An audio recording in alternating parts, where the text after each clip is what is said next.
know he has helped hundreds of students. He has helped hundreds of students get scholarships, and he has worked to change lives. And that is why he is Volusia County's Teacher of the Year. It's a humbling thing to be chosen as Teacher of the Year.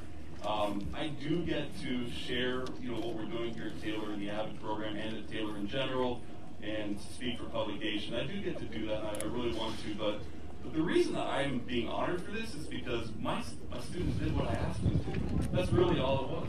And, I see some of my seniors here in the front, and I really haven't thought too much about this because they are working on scholarships this week and all those sorts of things. So I really want to, all this accolade, whether you believe I'm saying it or not, I mean it. This is about you guys because you guys put me here. So thank you.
Good afternoon, everyone. Thank you for coming to the Volusia County School Board meeting. I'd like you to please stand, and before we say the Pledge of Allegiance, I'd like you to just keep in your thoughts the family of Joshua Derner. He was one of our students who tragically was killed in an automobile accident yesterday morning. He was only 15 years old. And so if you'd please join me now for a moment of silence in memory of Joshua.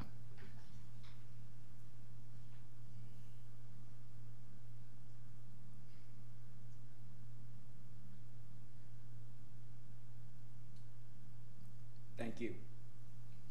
I pledge allegiance to the flag of the United States of America and to the republic for which it stands, one nation, under God, indivisible, with liberty and justice for all.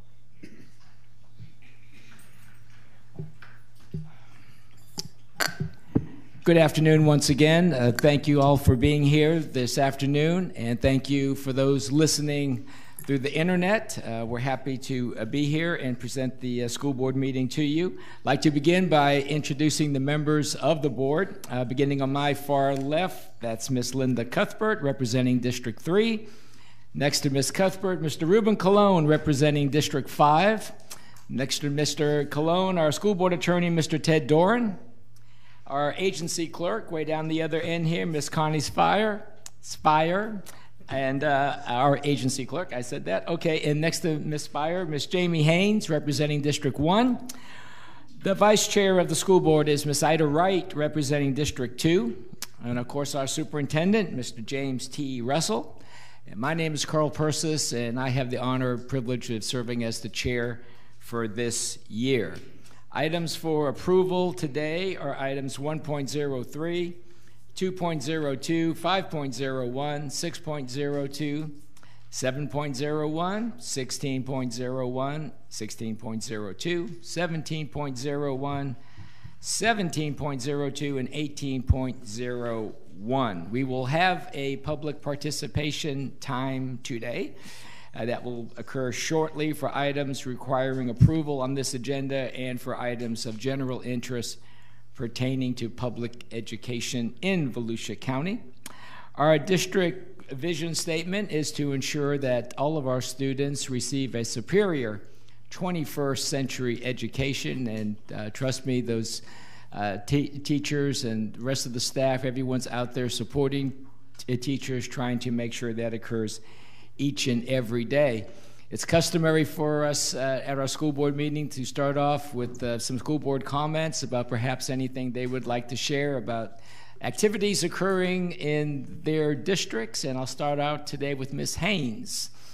Thank you. So it was my privilege and honor last week and even part of the week before to have the opportunity to go out and serve breakfast at several of the elementary and middle schools. And I kind of did tease the gentleman because we had to put on hairnets. And if you look and they put on a hairnet, you really can't even tell they have a hairnet on in all of the pictures that got posted all over Twitter. I wasn't so lucky. It takes a lot of work to put this much hair in a hairnet. But I still did it, and so what happened is sometimes teachers walked in with their students to get breakfast, and they didn't even recognize me with all of the hair tucked into a hairnet. But I had a great time serving breakfast to all of the students and seeing them, and I have to thank our Schoolway Cafe because they've come a long way recently with all of the choices that they are offering. Kids had smoothies, and they had parfaits along with bacon, egg, and cheese biscuit sandwiches and things like that. And every child that came through the lunch line was excited and happy to have something for breakfast. So it was a lot of fun. Oh my gosh. I need to see a photo of you in that hairnet. I tried not to have them posted, but people posted. But they do. Social media. You got to love it. All right. Ms. Wright. I agree with you. I didn't get a chance to do breakfast, but I had done served lunch earlier this year, and it was a lot of fun. But they have an awful lot of work to do. Yes, so I do want to commend them for the amount of work that actually goes into the planning, serving, and in between the different lunch shifts that they have to prepare. I also want to send a real big shout out to transportation. Mr. Moyer and his executive team and all of the drivers have just done a phenomenal job this year. And I'm just so proud of transportation. Before any of you got on the board, at one time we were having issue after issue, but I must say that they have really turned the corner and they have done a fabulous job. So thank you, Mr. Moyer, your team, and all of your drivers, as well as your paraprofessionals that sit on the bus. Yeah, that's nice because they don't get a lot of thank yous. So that's nice we recognize transportation. Ms. Cuthbert. Good morning. Afternoon now. Afternoon. Oh my gosh, yes, that's right. Seems like it's still morning. It all blends together. I'm a member of the League of Women Voters, and a group of us traveled to Pearson Elementary on Friday, and we were guided through the new Pearson as our first completed school with our half-cent sales tax. And Mrs. Morrissey guided us through to point out all the new areas. Now, this is my 4th trip.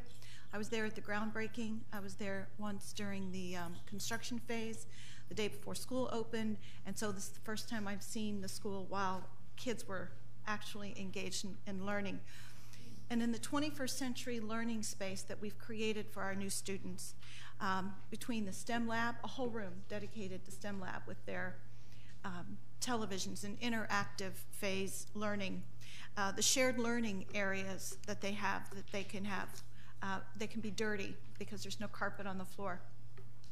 The technology that's available, almost a one-to-one between technology and a student. And the Smiley Media Center is all open. Everybody can be seen. The sitting areas, the movable bookcases where you can see through and you can actually visualize, so students can learn and read and do their technology and still be part of the whole group. So they are not shut off. They don't feel isolated in this wonderful new learning environment. And the openness of all the classrooms have windows. And the windows face, it's not just a hallway, but they're nice and wide, they're spatial, and there are common areas. So if a student feels the need to take a test, to maybe have a little timeout, to do a different project, he can go outside the classroom, go into a different learning environment.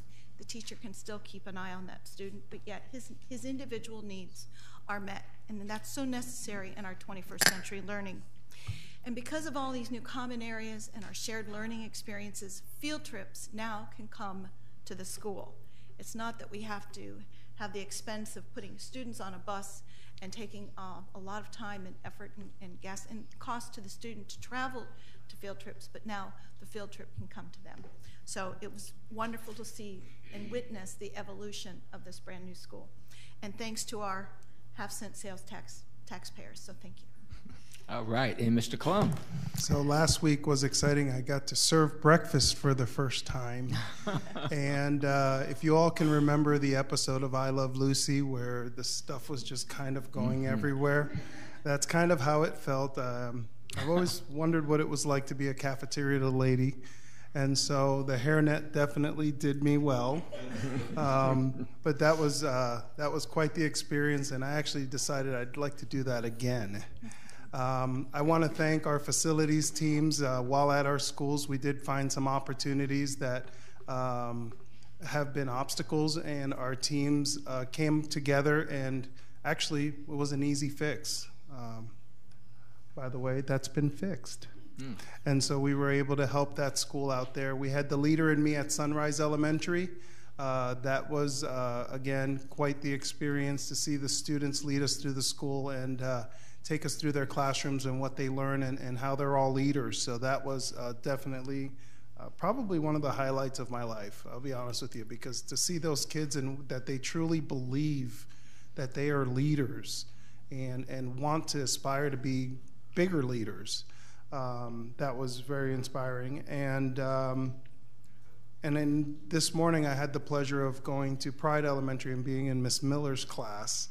And I want to thank her because, you know, her students opened up to me about what they felt about uniforms.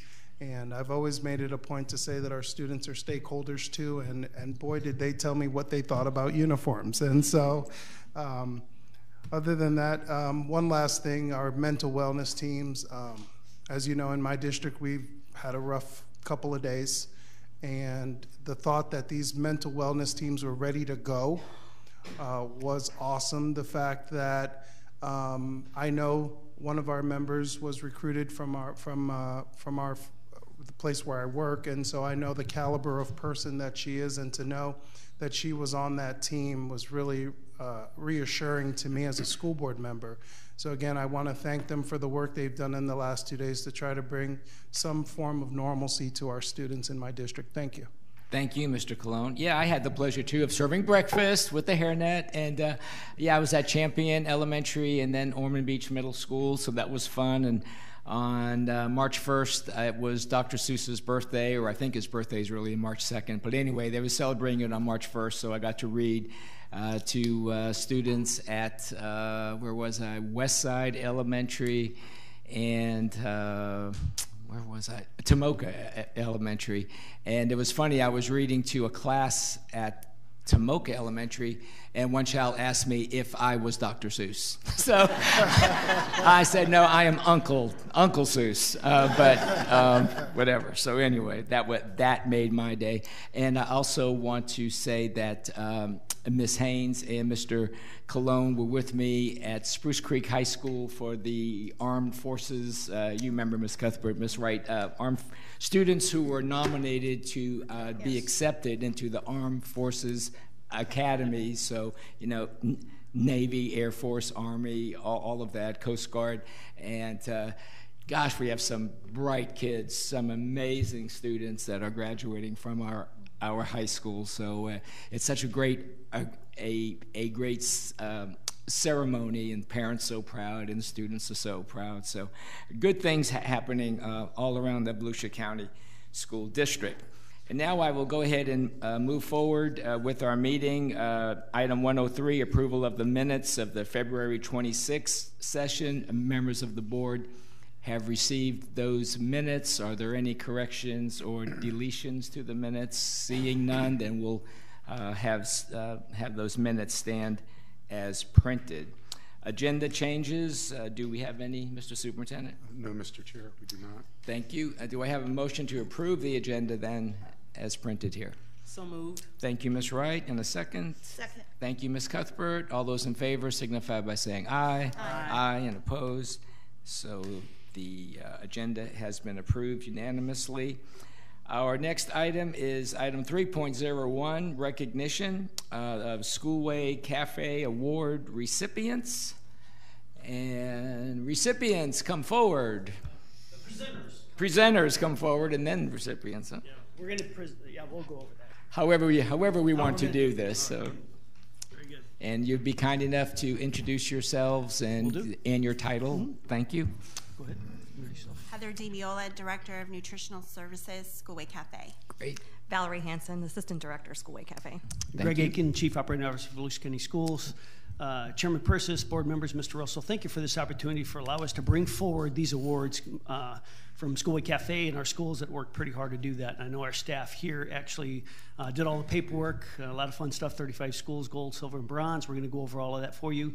They're not here tonight because we don't have the awards or the money, but we got the recognition there. So at the next principals meeting, once we get the money and the trophy, we'll kind of give that to them. Gotcha. So right now you're going to call out the names? We're going to call out their names. Gotcha. So okay. I'm going to turn it over to Heather and let her. Go ahead, Heather. Good evening, school board. And just pull that mic in. Yeah, there you go. Good evening, school board and Mr. Russell. Thank you for having us. We'd like to recognize our school and school district for the Healthier U.S. School Challenge is a voluntary certification initiative recognizing schools that demonstrate a commitment to advocate for healthier school environments through the promotion of nutrition and physical activity. All awardees of this certificate have surpassed minimum meal service requirements and excelled in nutrition education, physical education, and other areas of wellness and food service management. We have 35 schools to recognize with this prestigious award. Each school receives either a gold, silver, or bronze level and will earn either $500 to $2,000 per school, depending on the award certification for the outstanding efforts.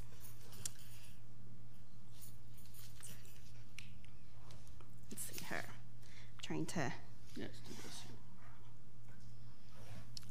I don't know why it's not going. There we go. Okay, so this is a 4-year recognition, again, on education and physical activity and school environment. They will receive plaques and banners, and we're waiting on those to come.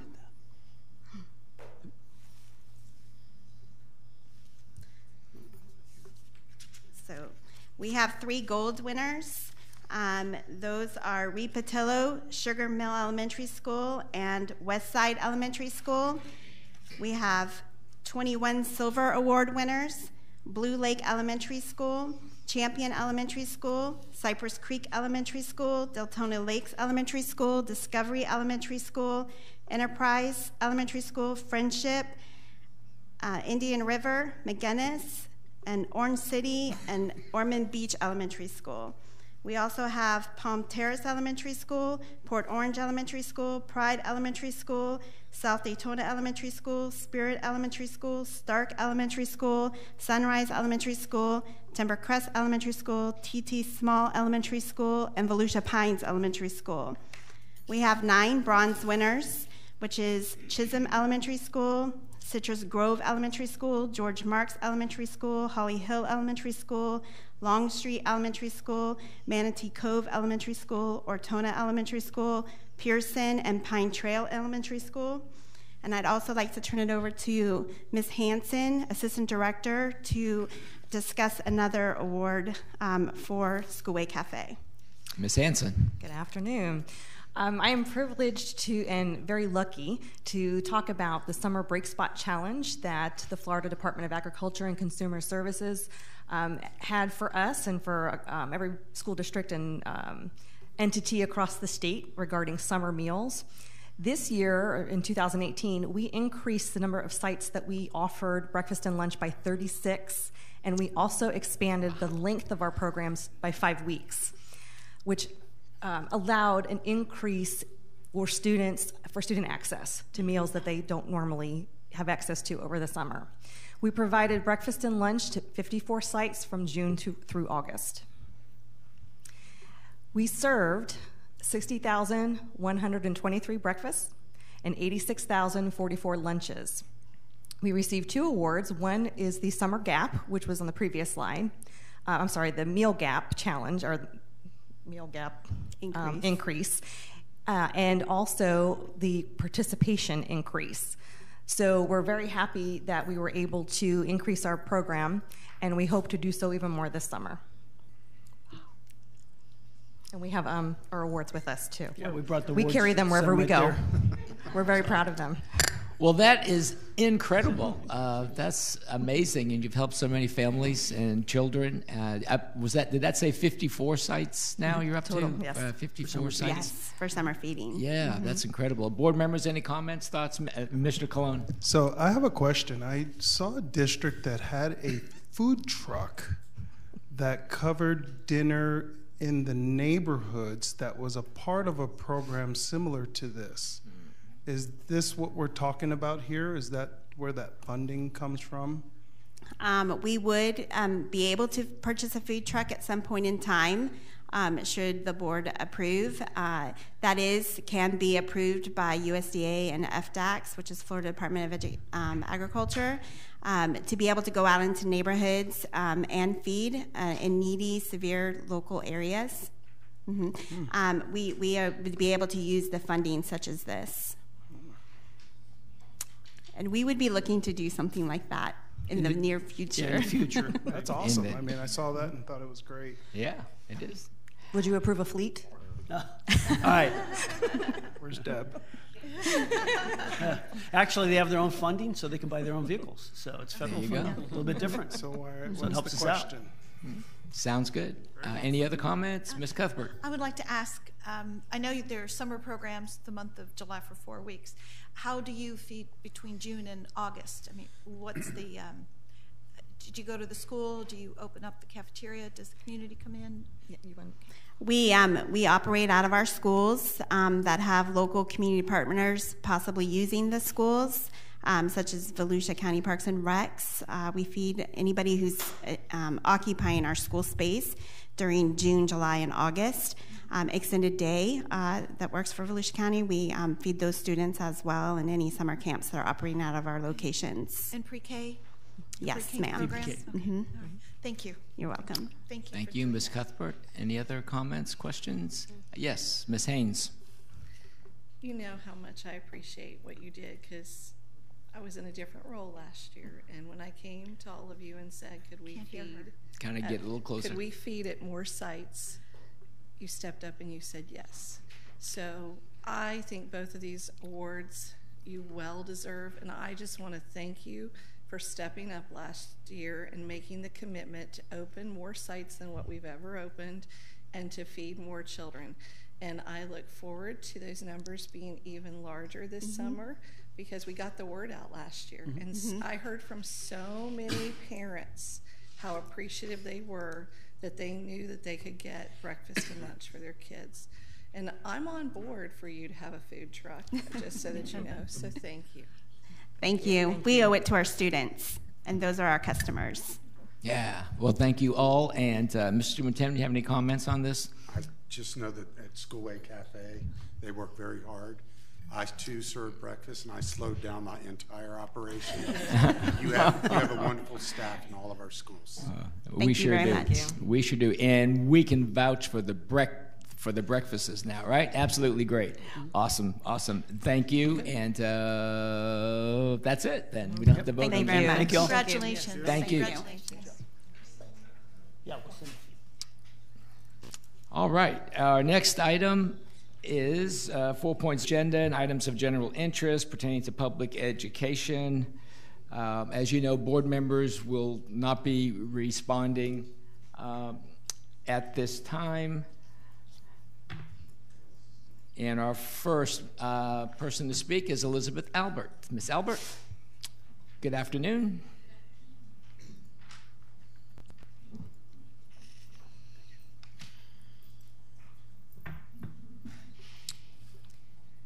Elizabeth Albert, 903 Dubber Lane, Ormond Beach. Good afternoon, Chairman Persis, board members, Superintendent Russell, and members of the audience. I would like to speak to you today about timelines. In our district, we set timelines to accomplish our goals. What I would like you to think about is the reasonableness of the timelines we set and the impact that those completion dates have upon those who are tasked with meeting them. Innovation, creativity, and vision are the tools that we use to improve academic achievement. However, when the implementation of the vision is driven by an unrealistic timeline, that vision is destined to fail. Volusia County Schools is an innovative entity. We employ smart people and encourage them to bring creative ideas to our district, but then we set unrealistic timelines to put those ideas into practice. What we end up with is a great idea that fails due to factors that are completely within our control. This practice keeps our teachers, support staff, and schools in constant chaos. We end up burning people out, and then they leave. Why do we do this to ourselves? Is it due to necessity, fear, anxiety? What is the reason behind the never-ending race to the finish? Your teachers and support staff are tired. They are exhausted from the mad dash to implement the next best thing. We have an opportunity before us to take a bold step, but I caution you that if we continue our practice of setting an unrealistic timeline, we are destined to fail again. I encourage you to push the pause button to allow for informed decision-making and clarity of vision. There are many great things headed our way, but we don't have to accomplish them all at once. Thank you. Thank you. And our next speaker is Reverend Sharon Day.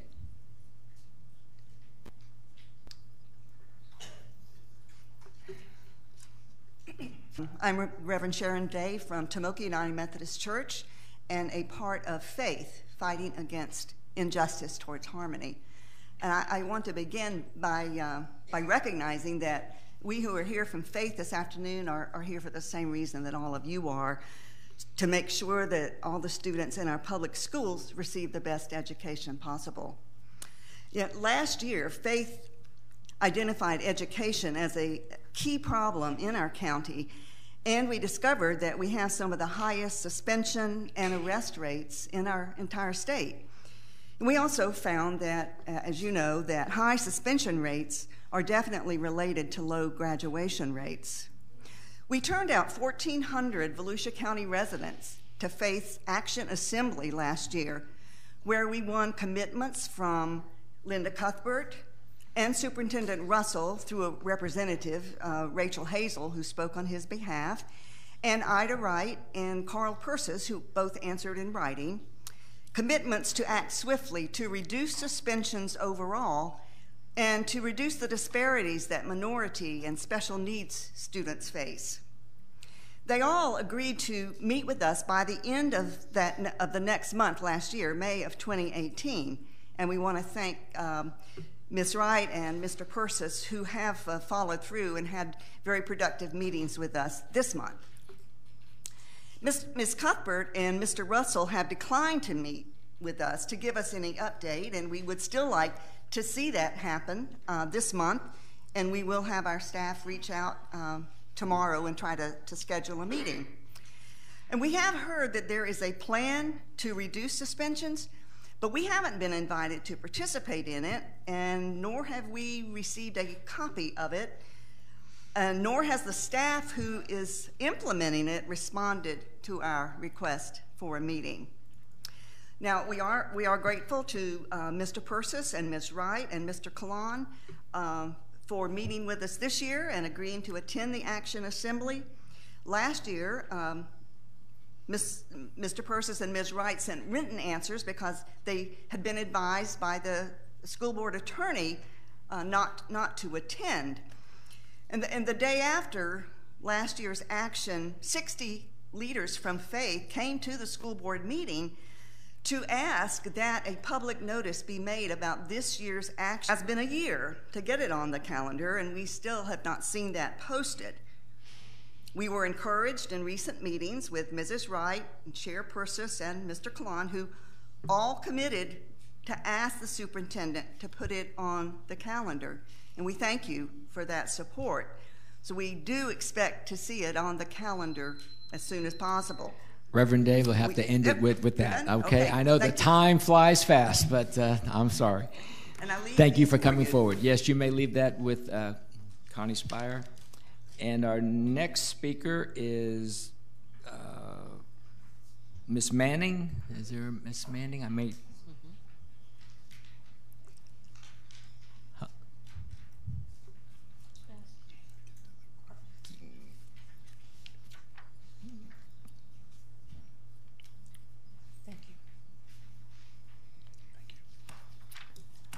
Good afternoon. Just kindly say your first and last name. Good afternoon. My name is Valoria Manning. Thank you. Today I come to you because I'm disappointed, ashamed, and saddened. I'm saddened by the treatment from Volusia County School Board towards me.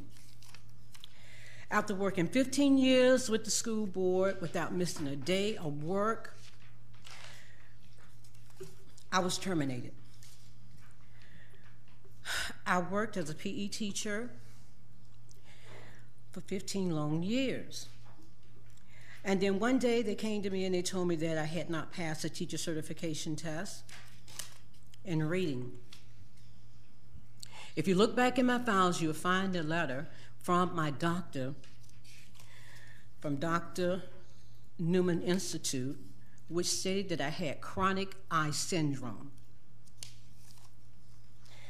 Well, I guess that didn't matter because I was still terminated. So with this eye condition, my eyes would burn. They would feel like sand was in them at all time. And my doctor said that the reason why I was having this problem is because I worked in the sun and my eyes was being, so the eye itself had been damaged. So when taking the teacher certification test, my eyes would be hurting from the long period of reading time. But after being terminated for a year and working with my doctor, my eye doctor, I took the certification test and I passed the test.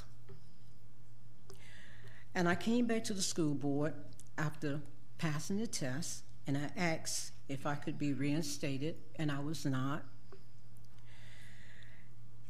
And so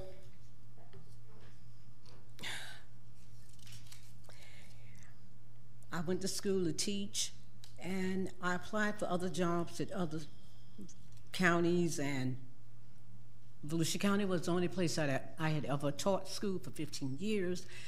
And when the information, I guess, came back from you all, I don't know how that worked, but anyway, I was never hired at in any other county.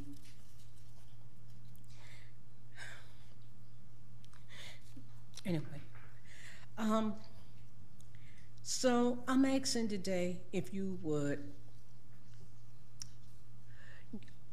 please give me my teacher's retirement, my full teacher's retirement, my sick leave, and annual leave.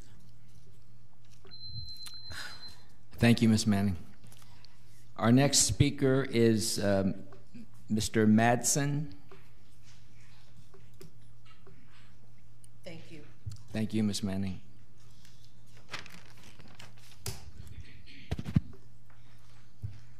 I think they're all on. Okay. There you go. First time. Good afternoon. Good afternoon. Mr. Chairman and members of the board, my name is Phil Madsen. I live in Edgewater. My wife, Diane, and I own and operate the Anytime Fitness Gym in Port Orange. I rise today to speak about school start times, and I begin by saying thank you. Thank you for opening the start time discussion to the public as you have. While it might have been easier for you to implement the change with little or no public input, You put yourselves in the line of fire by opening this up to the people to gather as much input as possible. That's a politically courageous act, and I commend you for it. I've learned a great deal by listening to the public debate. That opportunity would have been lost had you not done what you did. I am grateful for your demonstrated commitment to transparency, and while this may not be something an elected official often hears from a constituent, I want you to know I am sincere when I say I am proud of you. This is good government in action. I am grateful, and I am proud of you. The other thing I would like you to know is that by putting start times into motion as you have, perhaps unknowingly, come upon an opportunity to improve academic performance, improve sports performance, reduce sports injuries, reduce student depression and suicide risk, reduce teen traffic accidents, improve attendance, improve graduation rates, and more. You can do this by adopting option 1 or option 2 as presented on the survey, or any other option that begins high school at 8:30 a.m. or later. That is the start time recommended for adolescent students by the American Academy of Pediatrics, American Medical Association, Center for Disease Control, National Education Association, National PTA, American Academy of Sleep Medicine, and others. They recommend this time because it's proven that it gives adolescents a better sleep they need. That's how the benefits come. A rested student is more productive, happier, and safer than one who is systematically sleep deprived every school day of the week. Every benefit I just mentioned can be backed up with credible research and the success stories from other districts that have made this change. I'm happy to share this data with anyone who asks. I'm out of time now, so I'll simply close by saying this. Mr. Chairman and members of the board, you're close to making a decision that can deliver profound benefits to our students, teachers, schools, and county by adopting option 1 or 2. I urge you to do so, and I thank you for your consideration. Thank you, sir, and thank you for taking the time to come forward. Ms. Schultz, any more cards? Okay, then seeing no further cards, then we will close the public participation section of our meeting and move on to item 5.01, which is a resolution recognizing the month of March as National Athletic Training Month. Yes, all right. And please, who is going to take the lead on this one? Just please introduce yourselves and your titles. We appreciate that. Thank you. Good afternoon, Chairman Persis, school board members, and Mr. Russell. I come before you today with an exciting resolution to share. My name is Kelly Amy, and I'm the manager of strategic partnerships for the district. And this recognition and resolution of Athletic Training Month comes as part of our partnership with Advent Health. So I will hand off quickly here to Mr. Larry Beal. Mr. Beal. Good afternoon, Chairman Persis, board members, and Mr. Russell. I would just like to take a moment to express recognition to our athletic trainers by school. Caitlin Starks, Atlanta High School, Alexis LaChance, DeLand High School, Ashley Simpson, Deltona High School, Callie Butler, Mainland High School, Ty Watkins, New Smyrna Beach High School, Victoria Hare, Pine Ridge High School, Mark Labita, Seabreeze High School, Kyle Renchler, Spruce Creek High School, Perry Revelett, University High School. We also have a couple assistant athletic trainers, Brian Eschen at Atlantic High School. We have Monica Dickinson at Mainland High School, Allison McKnight at Seabreeze High School, and Sydney Napier at Spruce Creek High School. I believe I left off Seabreeze High School with Mark Labita. These are all very dedicated individuals that spend a lot of time with our students.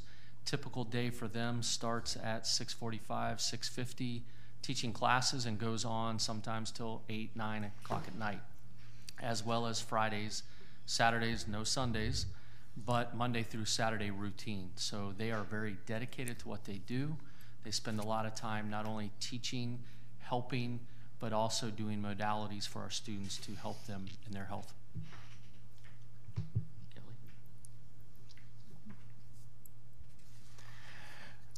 Good afternoon, Chairman and board members. My name is Eric Nason, and I proudly represent Advent Health. And as many of you are well familiar with our champion and our partnership behind Volusia County Schools and supporting athlete health and safety. And so I, by professional trade, am an athletic trainer myself. I also come to this position as serving currently as the president of the Athletic Trainers Association of Florida. So personally, this is a very proud moment for me to be able to stand before, or actually sit before, a school board to recognize the hard work of my colleagues. These athletic trainers, as Mr. Beal had recognized, are the unsung heroes behind the scenes of our sports programs. They are the glue that keeps our sports medicine healthcare models together.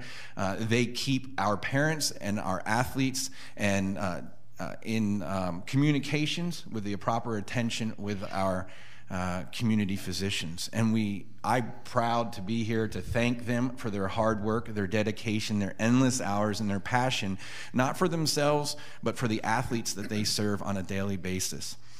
I just wanted to highlight just a couple things from our partnership that only became possible because of the hard work of our athletic training staff here in Volusia County.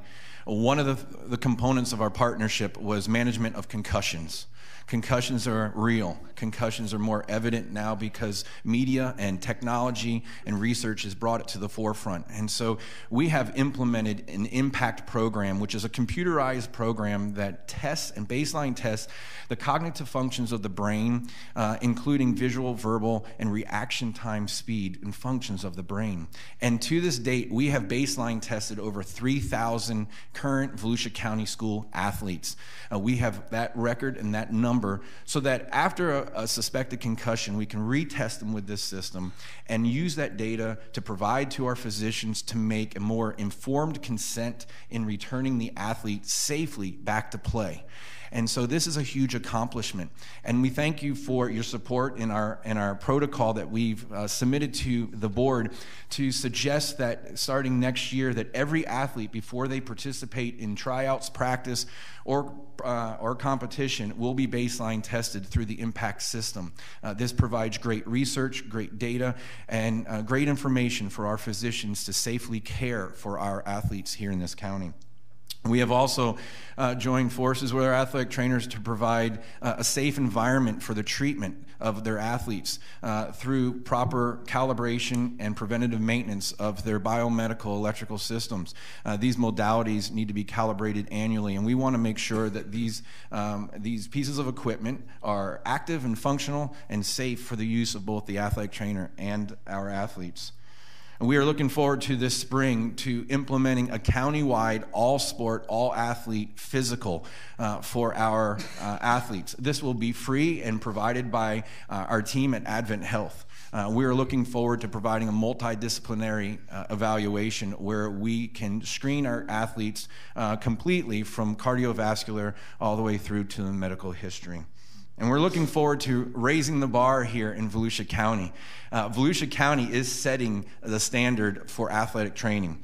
And as president of the Athletic Trainers Association, it's really exciting to actually see it come together. And there's many best practices that we're working to implement here in Volusia County, including heat exertional illness prevention. There are unfortunately many deaths in high school sports, particularly in the first couple weeks of fall practice, and this is because of acclimatization and inadequate adjustment to the heat. And so there's two safety protocols that I will be providing to Ms. Kelly and Mr. Larry and the school board in regards to health safety around heat prevention illness. So we are looking forward to joining forces, but today we are here to celebrate our athletic trainers. I'm so proud to get to know them as colleagues and as partners as we join together to try to create the most safe and healthy environment for our athletes as we move forward. And I just applaud them for their dedication to this profession. Well, thank you. Thank you, Mr. Mason, Mr. Beal, Miss Amy. And congratulations to you, Mr. Mason, being the president of the Athletic Trainers Association for the state. So educate us a little bit. What kind of education training do athletic trainers go through, and is it consistent throughout the state, or does each county Sure. have their own Absolutely. levels? That's a great question. And our athletic trainers are board certified. They require a credentialed program, which takes 4 years to complete. They graduate with a bachelor's degree. Our profession is now moving to a master's degree. So in about 2 years, every athletic trainer that graduates from a state, of a university across our nation will graduate with a master's degree. They are licensed by the Department of Health here in Florida. They must maintain their license and their certification to stay active serving their job. They are first and foremost a professional health care provider, requiring over 80 CEUs on a biannual basis and a renewal of their license. So it's a fairly intense operation, and for them to be teaching at the same time as pursuing their professional education and as a clinician is a very challenging component to their job. Great. And Mr. Beal, so how many of these individuals do we have again? Do we have it at all of our schools, all of our secondary schools? All of our schools except for one currently right now. We lost that athletic trainer at the beginning of the school year and has not been replaced yet, but we are looking to replace over the summer moving into fall. Great. Then thank you. Any other questions or comments? Ms. Cuthbert? Yes. When you have the assessment, the health assessment this spring, is that a free physical? This is going to be a free physical, yes. And this all happen at all the high schools? Yes. Our initial plan, working with Mr. Beal and all the athletic directors who have been very helpful to kind of put this together to satisfy everyone's busy schedule, especially in May, is we're looking at one location for one sport, an all-day physical with some educational and some interactive components. And we're working on those details, but we will make sure that all schools and the school board are well aware of the details of that. Okay. Thank you very much. Thank you, Ms. Cuthbert. And do we have athletic trainers here? We do have athletic trainers Well, here. where are they? Why don't you all stand up? Please Let's stand give up. them all a nice round of applause. Athletic trainers from Volusia County Schools. That is awesome. That is just awesome. Miss Amy, you have any other words you'd like to finish up with? We have a short video to finish things up for you. Again, another piece of this is that our athletic trainers oftentimes are part of our medical academies on campus. So they serve as professionals to show what it's like to be an athletic trainer. Work tirelessly to provide compassionate care for all. From preventing injuries to rehabilitating patients back to top form and every step in between. They provide all aspects of care.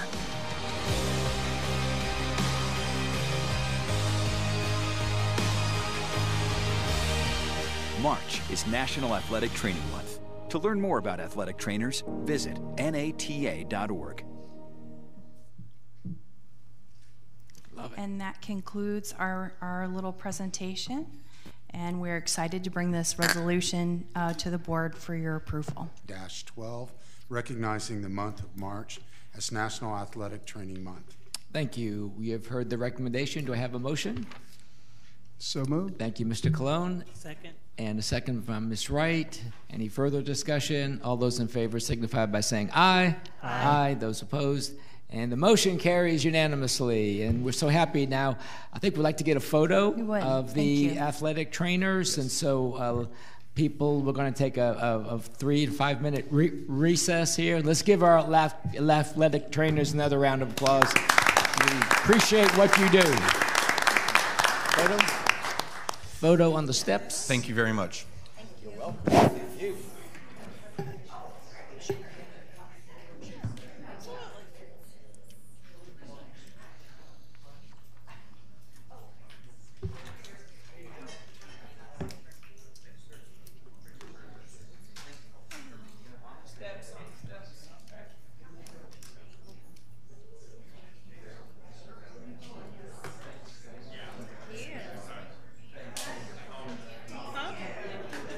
Thank you.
All right, we'll go ahead and reconvene our school board meeting.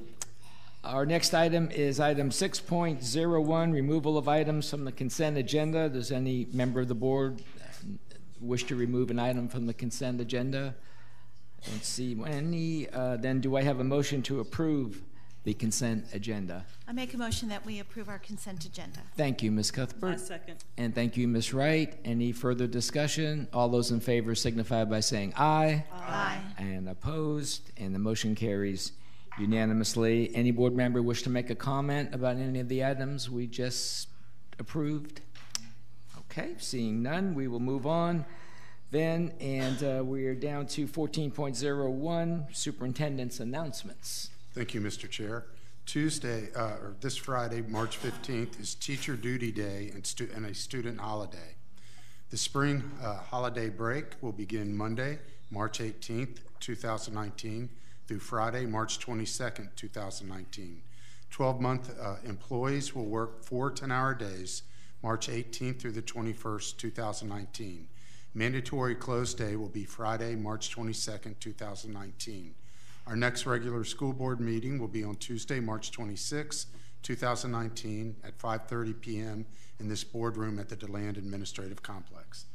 That concludes my announcements, Mr. Chair. Thank you, Mr. Superintendent. And if I could just add to that, and then there'll be another board meeting the Thursday right after that, March 26th, right? On March 28th? Yes. Right? A workshop and board meeting, right? We still doing that? Yes. Okay. 2 o'clock and 2 to 4, and it'll be the workshop, and then 5:30 our regular meeting time, right? On March 28th. So that's different. That's a Thursday. So for the schools schedules we're going to be talking about. All right. Our next item is 15. Is that 15.01? Yeah, superintendent's presentation. This is the SIS ERP update. It is, Mr. Chair. And here come the dynamic duo, Pam and Josh. Good afternoon, and just kindly introduce yourselves and your titles before you speak. Good afternoon, Chair, board members, Mr. Russell. I'm Pam Willingham, the project manager for the ERP. And good afternoon, I'm Josh Wycuff, project manager for our Student Information System project. So we were asked to provide a quick review of how the twin projects are incorporated. Okay, Pam, if you could just pull the mic in just a little bit. That's sure thing. Perfect. Primarily, we're here to answer your questions about process improvement. But first, just a couple of notes. At the beginning of the projects, way back in 2016 and 2017, the district partnered with GFOA, the Government Finance Officers Association, and CELT, the Center for Educational Leadership and Technology. They pointed us in the right direction concerning process improvement, noted that it was a critical success factor for both of the projects. And a driving force behind the projects has really been to move toward modernization, including centralized business processes, paperless processes. So a lot of that is wrapped up in process improvement.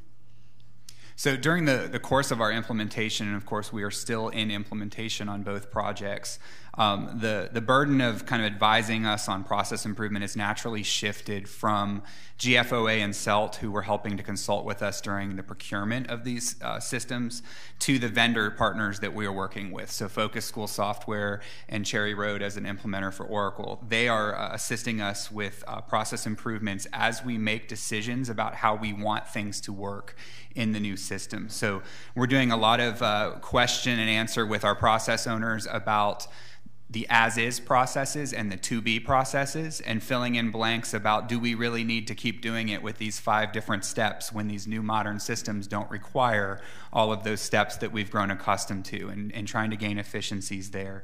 Our vendors are working with us and with our leads and our process owners on those types of improvements so that we can streamline our processes as we move to the new software. So this is a natural evolution, and in both cases they're advising us on best practices that they're seeing in other organizations to streamline the processes that are encompassed in both projects. The leads and the business process owners, they've been encouraged to both lead and support this process improvement initiative. They're supporting that within their own departments and also during and after the project's implementation and conclusion. So the process improvement will continue afterward. There is a commitment from the district leadership, there has been all along, to encourage this kind of process improvement.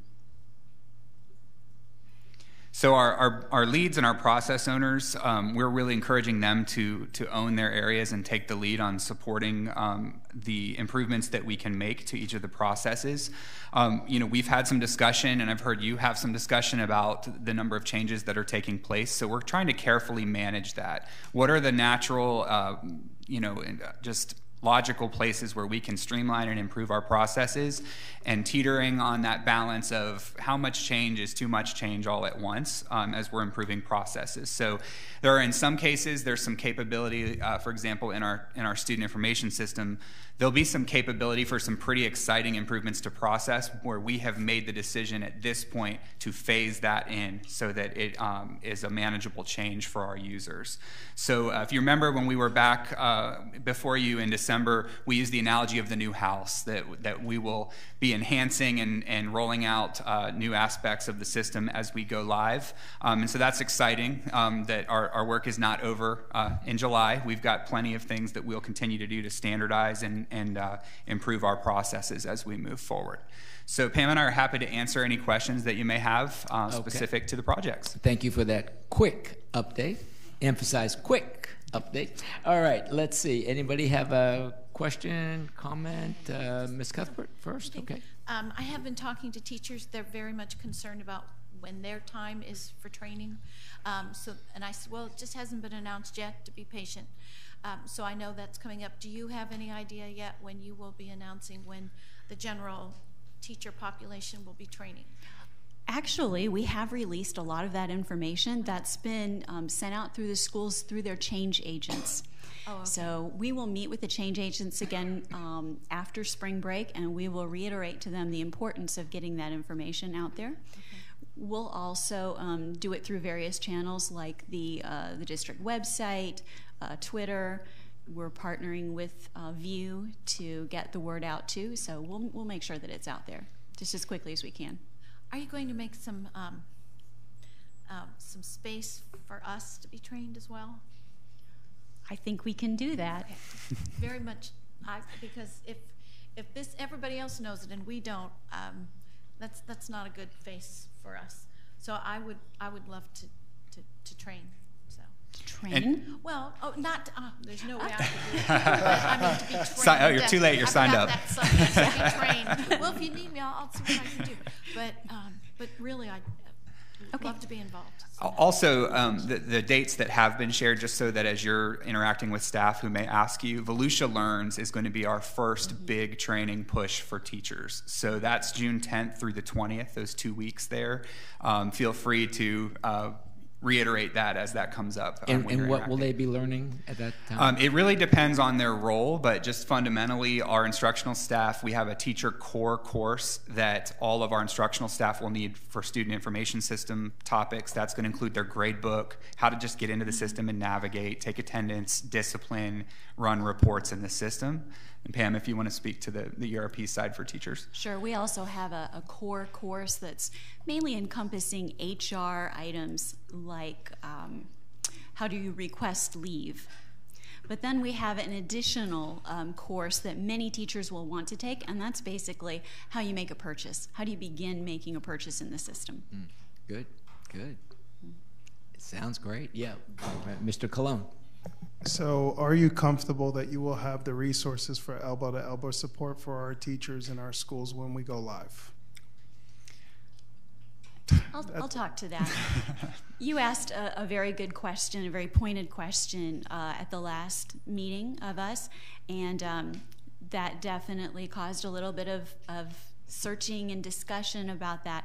But I do want to point out that our initiative might be a little bit different than ones that you may be used to. I imagine in a hospital setting, if a doctor doesn't get in an order right away, a patient could die, right? I mean, it's life or death in some situations, no?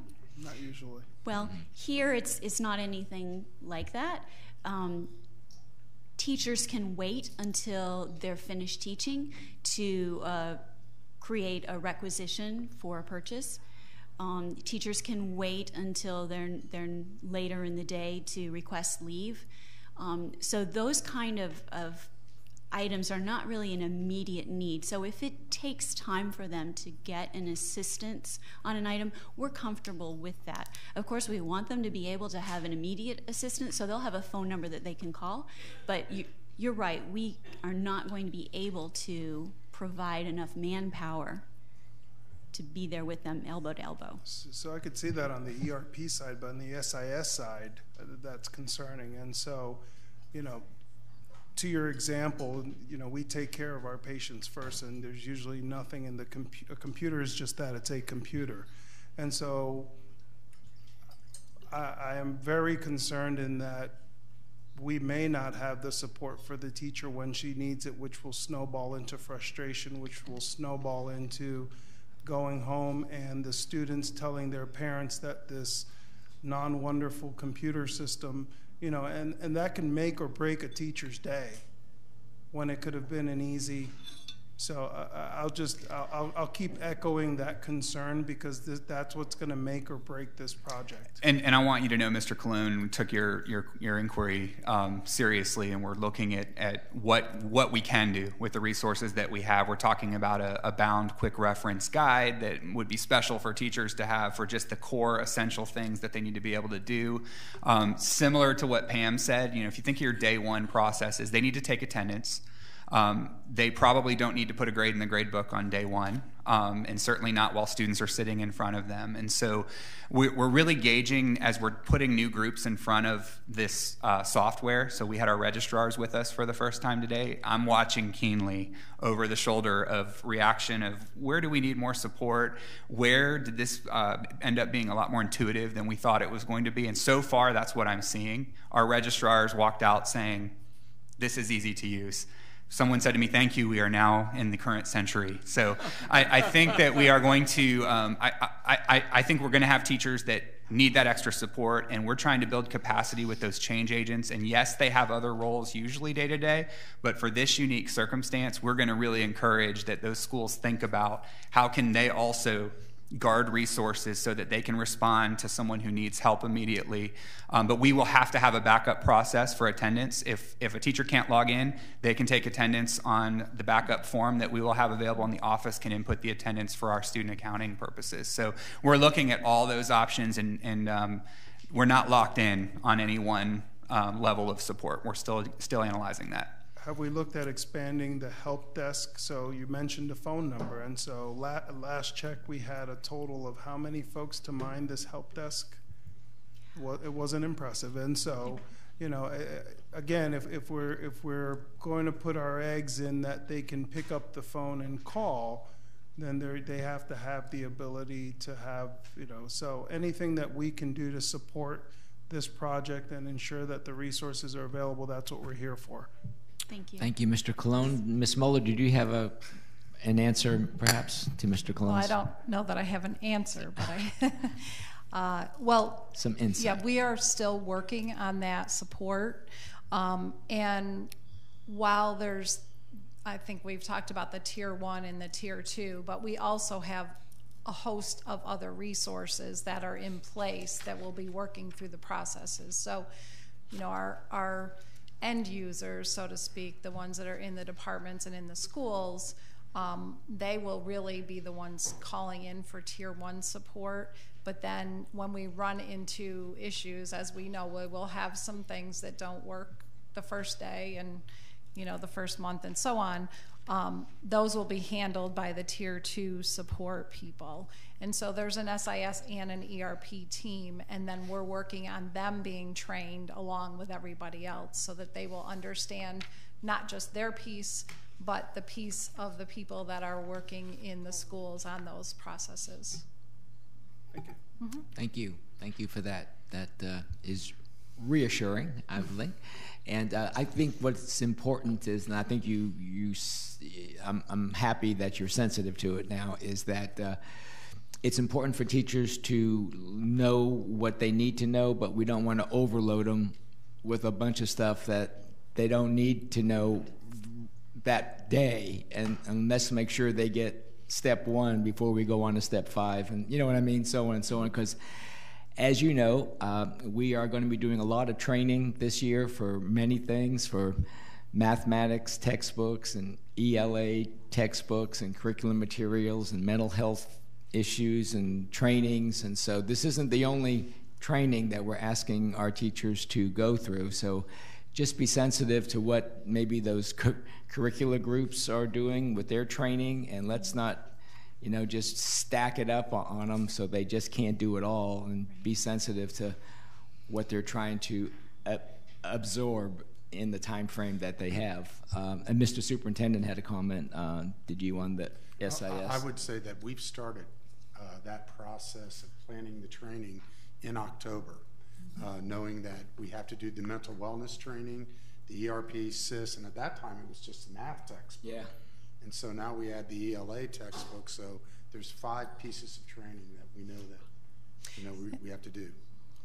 And if I could also say that Pam has also been working on a document which outlines different responsibilities throughout the district. So if you are a school administrator, a district administrator, a teacher, and so on, what types of training you will be expected to complete. And we'll certainly share that with you. It's still in draft form at this point, but almost finalized. So that will really be a key for each type of employee to know what types of training they'll attend and or do on their own online, but that approximately how many hours that will take for them. Yeah, and that will be for SIS and DRP.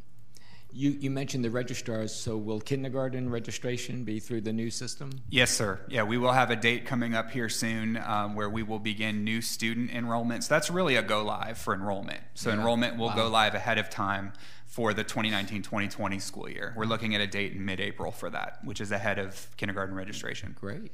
That's great. Any other comments, questions? Then we thank you all very, very much, and look forward to the next update as we move forward in this process. Very exciting. All right, our next item is what? Special recognition here. I do. If Miss Rose Rowland, Mrs. Linda Cuthbert, and Cindy Fisher will please come to the front of the room. Over their front. You want them up here? I'll go. Yeah, go up there. Go up there. Get closer to the people.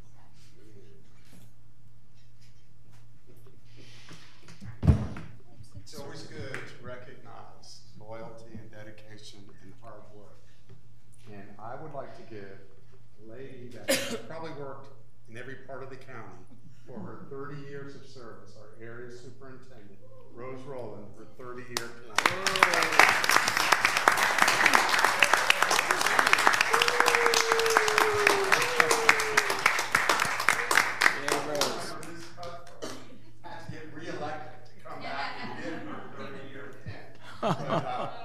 26 years in the classroom, and now in your 5th year as a board member, and here's your 30-year plan.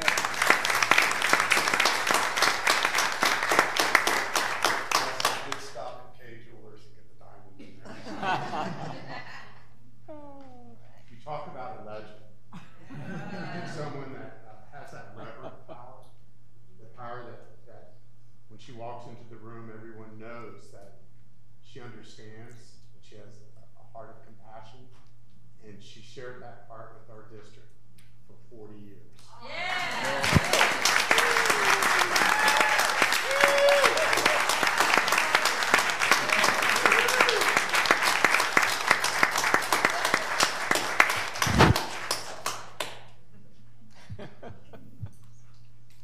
Very good, very good. Very nice, very nice. Yeah.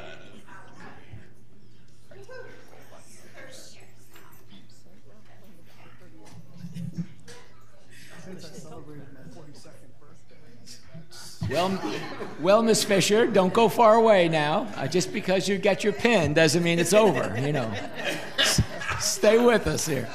Stay with us. We need you. By the way, I started when I was 10, just so you know. Child prodigy there, Miss Cindy Fisher. Yep. Well, good afternoon, Chairman Persis, school board members, and Mr. Russell. This afternoon we have two requests concerning student discipline. For the first request, a recommendation is made to the superintendent that he requests the board extend the suspension on students Alpha ID 1 RZQF, 1 TGSE, 1 PTOX, 1 TUBW, 1 SCRB, 1 RZSO, 1 RPWG, 1 RLJI, 1 TWYG, 1 RTNB, 1 PMAO, and 1 PWVW from school attendance through March 26, 2019 for the purpose of further study and evaluation. Got it. And March 26th is the first day back? It's the second day back, but it's the next regular board meeting. Gotcha. Thank you so much. Okay. So you've heard the comments. Mr. Superintendent, do you have a recommendation? The superintendent recommends the board extend the suspension of the aforementioned students from school attendance from through March 26, 2019 for the purpose of further study and evaluation. Thank you. Do I have a motion? So moved. Thank you, Ms. Wright. Do I have a second? Second. Mr. Colon, thank you. Board discussion?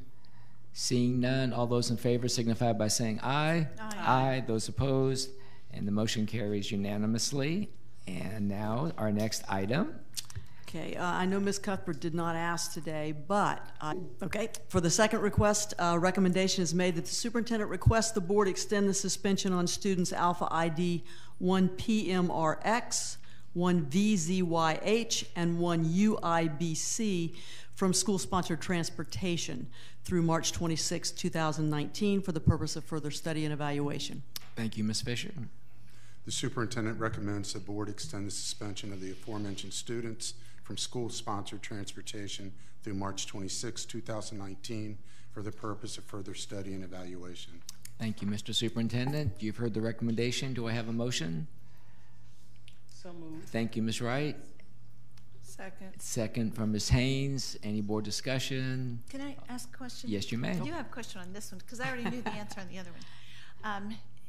These are students who have transgressed on the school bus. Correct.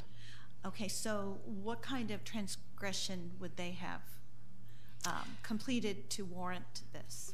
It would have been a major bus disturbance where, in most cases, where a bus had to be stopped or there might have been law enforcement involved, but that they couldn't continue on with their route because of whatever the student was doing.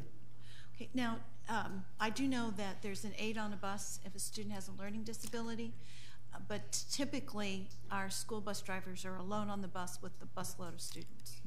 Typically that is correct. And the students are behind that person only with mirrors. Do all of our buses now have cameras? Because I've seen the newer ones with the camera in the front and the camera in the back. I believe that's true. I'd have to defer to Mr. Aiken, but I believe that's true. Mr. Aiken is nodding his head. Let the record show he's nodding his head. Okay, because that's the only thing that they help. All right, thank you. Thank you, Ms. Cuthbert. We have a motion, we have a second. All those in favor signify by saying aye. Aye. Aye. And those opposed, and the motion carries unanimously. And now we're on item 17.01, and Ms. Fisher, you're still here. That's so nice. We're talking about now, you wear so many hats. This one is extended day. And I believe Mr. Hovis is joining us. And Mr. Hovis is joining us. Okay. All righty. So we have a little presentation here. Is that what I'm seeing? We do. Okay.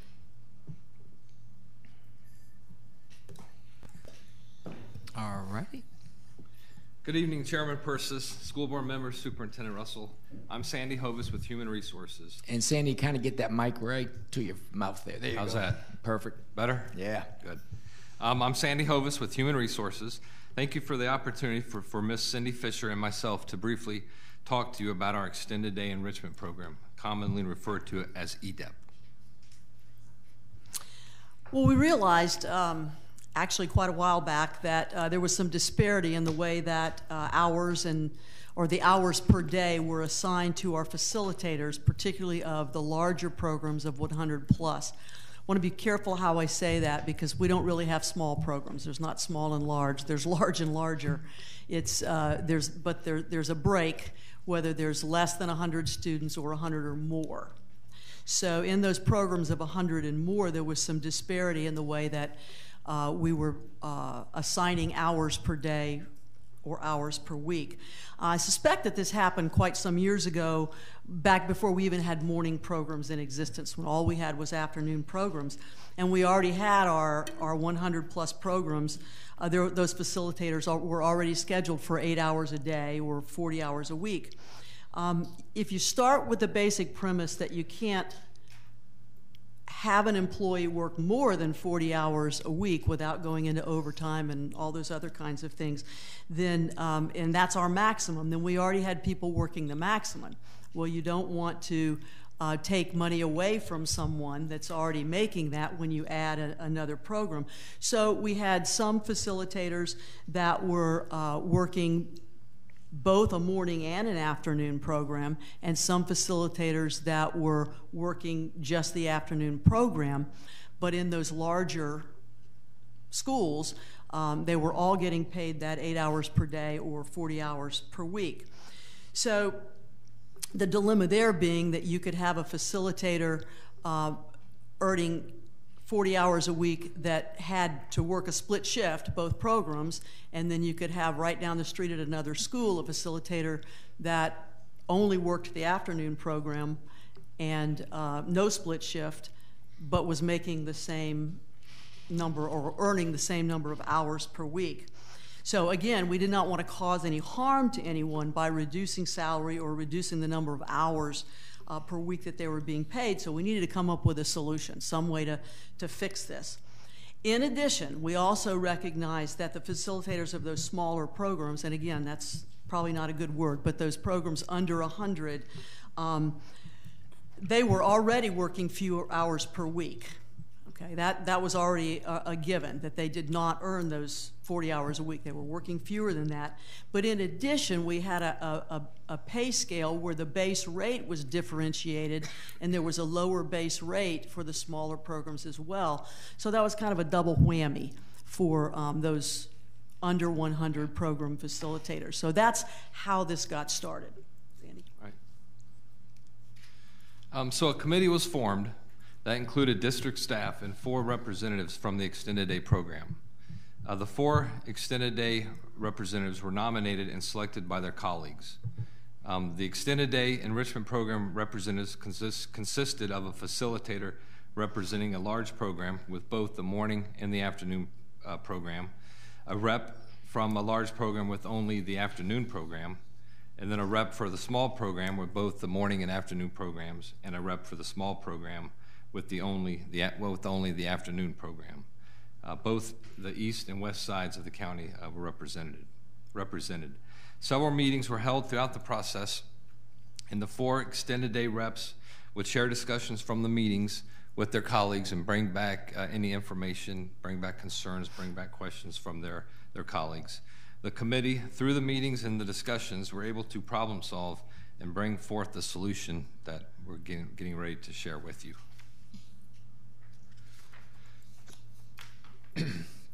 You'll see the proposal or the solution this committee agreed upon consists of several points. The first, the current 8-hour facilitators will be grandfathered into the 8-hour workday. An example, a current 8-hour facilitator that only works the afternoon program will remain in that position until it's filled, till that person leaves and a new person's hired in. Those facilitators of the small program, and as Ms. Fisher mentioned, smaller, not really the correct word, but less than 100 students, will have an additional 2 hours per week for planning. The third bullet, all group leaders guaranteed 2 hours per day. That's just being reinforced, as well as the fourth bullet is a reinforcing bullet that all extended day enrichment program facilitators are not to be called to perform other duties while working their EDEP hours, such as cafeteria or office assistants.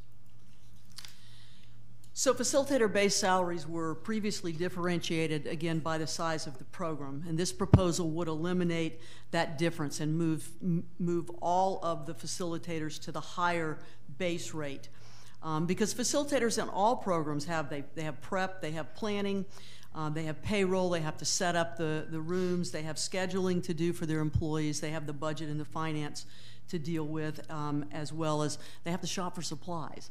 You know, so whether it's a program of 90 students or a program of 120 students, they still have to do all of those things. So we moved everybody up, or our proposal is to move everybody up to the same base rate of pay, which would be the higher of the two. The hour per day discrepancy was only an issue at the 100+ student programs, because those programs with less than 100 students were already differentiated by the number of hours that was already built in. So that didn't need adjusting. As Sandy mentioned before, the proposal would grandfather the current 8-hour facilitators as long as they remain in their current positions. But if they change positions, or if they leave a position and somebody else comes in, then point forward, the proposal addresses that all of the changes would be handled under the structure of the new program. So the programs of over 100 students that have a morning program from this point forward would require the facilitator to work both the morning and the afternoon programs, which of course involves a split shift, but they would be paid for the 8 hours per day or 40 hours per week. The larger programs that do not have the morning programs, all new hires would then be considered 7-hour-a-day employees or 35-hour-a-week employees positions. To compensate the current facilitators that are working the split shift, which is different from some of their colleagues, we are proposing a $2 per hour shift differential to compensate them for that split shift. This shift differential would sunset or fade as soon as that facilitator moves on to another position or leaves that position. Yes, the shift differential, as well as the standardization of base pay, would be retroactive to January 7th of this year. So we're here this evening to respectfully ask the board to approve the proposal submitted by the Extended Day Enrichment Program Problem Solving Committee. Thank you, Ms. Fisher. A couple of questions, and I'll turn it over to you all.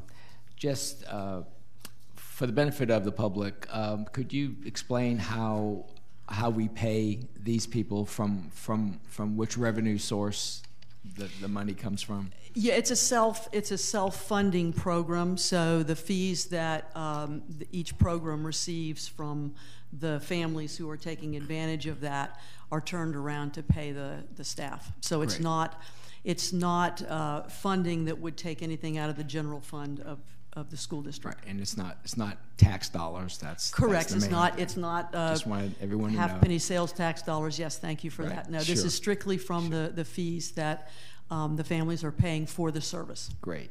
I know we'll be happy to hear that group leaders, which is an instrumental part of this program, the group leaders, and there's a lot of turnover with group leaders, and mainly because a group leader would show up only to be told to go home because we don't need you after 15 minutes or something. So I see the presentation as a guarantee now of at least 2 hours. Yeah, if they're scheduled to work and there's not, there's a low student attendance that day and there's not a need for them there, they would still get a minimum of 2 hours.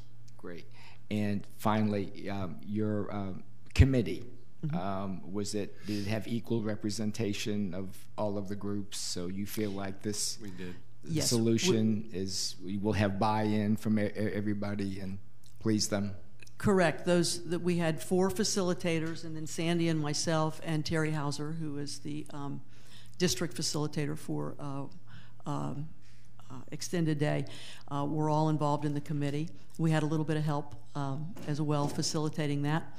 But yes, we had we had 4 facilitators that were elected by their peers. There was one that represented the fewer than 100 programs with a morning program in as well, and then one representing those less than 100 schools without the morning program, and then the same thing for the larger one with the morning and one without. I believe Sandy mentioned that we had both the east side and the west side equally represented in that. Great. That was pretty well received. Good. Okay, board members, questions, concerns? Ms. Cuthbert, I think, yes. On slide, the one that says EDP proposal, EDEP proposal, it says facilitators of programs with less than 100 students will have an additional 2 hours planning per week. Is that 2 hours additionally they have to work, or is that 2 hours planning carved out of an already existing 40 hours? Sandy, that's two additional. If I understood your question, it's 2 additional hours to All right, what? so they have to work 2 more hours to have the 2, but those 2 hours are completely designated for planning. For planning. Correct. For example, you might have a facilitator that was working 5 hours a day. These are not people that are, these are not those 8-hour a day, 40-hour a week folks. So this is somebody that might have a 6-hour day normally, okay? It's really quite a stretch to get everything in that 30 hours. So we do want to afford them the ability, the flexibility of that 2 extra hours a week. It might be for shopping, it might be for planning, correct. Strictly so they're planning. getting paid for their planning. Yes. Yes. Make sure. Okay. Good question. Mr. Colon. So I have a question on that same slide. And so I know at one of my schools, the facilitator's office is in the cafeteria. And so what needs are they, so they're there all day long pretty much from early morning to after school? Is that how the facilitator's position works? I'm asking because I don't know. It would depend on the program. Okay, if they're working the split shift, then they would be there in the morning to receive the students. I think they can come as early as, I want to say 6:30. So the facilitator is there before that 6:30 a.m. time, works the morning program, but then would have several hours before he or she had to return to the school for the afternoon program. So if let's just say they're an 8-hour-a-day employee, they've got to work until 6 o'clock in the evening as well, because the kids are there, well, 5:45. So the kids are there until, some of them until 5:30. So you're going to take the hours remaining and back that up. So I'm curious to see what roles they were playing that made the committee suggest that they not be called to any other duties, cafeteria, office area, or supervision. Was this in addition to their time, or are they being asked to do things while they're there? I'm trying to understand what void is going to be created by not them now being able to say, you know, I can't help you in the cafeteria. Well, remember we said we recognized that there was some disparity because we had 8-hour facilitators that were only working an afternoon program, which meant their students didn't come. Let's say on a normal school day, let's don't talk about extended or the Wednesdays. So that would mean that their program would essentially start just after 2 o'clock, okay? And they might be there for, if they're there until 6, that's 4 hours, so they're there 4 hours in advance of that, all right?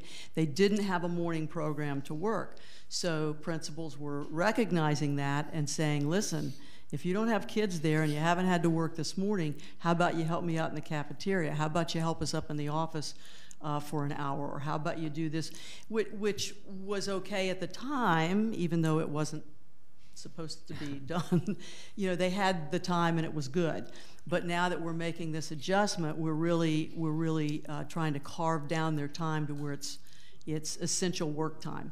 And what Sandy was sharing with you is that this is something that's already been in our practice or our policy, but we want to reinforce that with our principals as well as the facilitators themselves. We want them to know it's okay to say, I have extended day work and I can't wipe the tables today. It was one of those comments that came back when the 4 representatives went back to their groups. That came back as a concern that we're still being asked. We should be planning. We're trying to plan, but we're being asked to, help in the cafeteria or help in the front office or whatever. And they're good people. They want to help. Absolutely. And so then my next question is, and I've worked at a place where I've had different cost centers where, when I'm working in my current position, I'm in one cost center. When I work therapy on the floor, I switch cost centers. And so I understand we have a need on our Schoolway Cafe side. And so is there a way to, is there a conflict in allowing them to be able to pick up that time somewhere else, where right now they've been doing the work? I mean, obviously, if we're asking them to help, it's because we need the help. I'm just wondering. If I'm understanding, they were helping during their 8 hours, 8-hour workday. So it can't work over 8 hours. And plus, it's 2 different revenue streams. Correct. Yes. And so. Now, we do have extended day employees that pick up the rest of their 40 hours in other areas, whether they're a paraprofessional or whether they work in the cafeteria, and that's fine. That's absolutely acceptable because, as you said, Ms. Cuthbert, it's coming from 2 different revenue sources. So they actually have 2 different jobs. Okay. That's correct. Any other comments? This is the EDEP proposal, and you've seen it. You've asked questions. Do I have a motion to approve this? I make a motion that we approve this new EDEP proposal. Thank you, Ms. Cuthbert. And a second? Did you? Yes. Sorry. Go ahead. You better recommend it now. That's all I can say.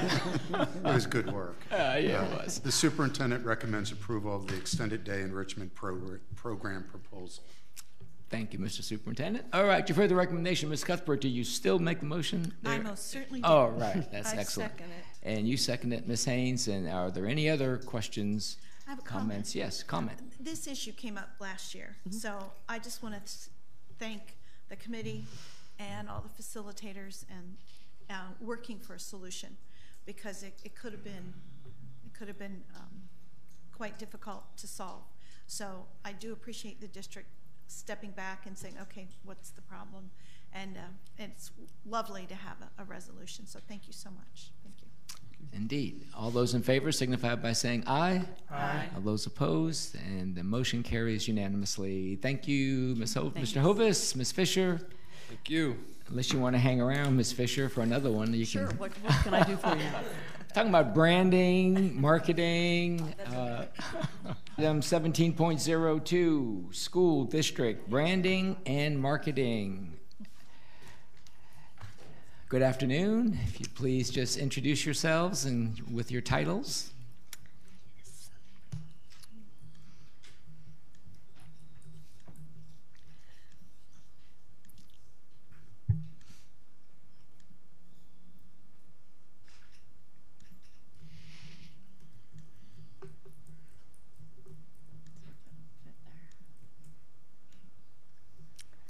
Hi, good evening, Chairman Persis, school board members, and Superintendent Russell. Information. We appreciate the opportunity to present to you this evening. We are seeking your approval to update the Volusia County Schools district logo. As a district, we believe it's important that we share the stories of our school, staff, and students within our community through enhanced district branding strategies. Okay, the logo on the left is our current logo if you look at the screen, and we are proposing the new logo to the right be approved by the board tonight. The logo has been unofficially used in a number of capacities over the last several years. In fact, I've just learned it was first designed more than 5 years ago by a district employee to be used on our district website. People really seemed to like it. They started using it, pulling it off the website, using it before we even had a high-resolution copy and had the logo guidelines. So we have that now. We're excited to share it with you and share it with the community officially as our district logo. If the proposed logo is approved by the board, we'd like to proceed with using a Volusia County Schools graphic and logo use guide to assist staff in the utilization and consistency of the district logo. Additionally, we would like to proceed with a phased implementation for the updated logo, including a timeline of objectives and strategies, which would over time replace the previous logo that's in circulation. We appreciate the opportunity to share this request with you and are seeking your approval to update the current district logo with the proposed logo. Okay, thank you. Can I just ask a question?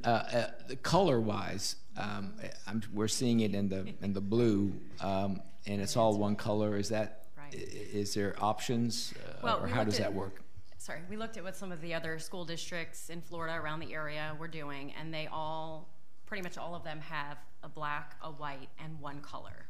And since this color was already being used, and it was, you have a little more about this, but I believe it was based off of formatting for other digital resources. As Kelly mentioned, it was used solely on the web previously, and it was to adapt to that web environment when we were moving to a new website platform.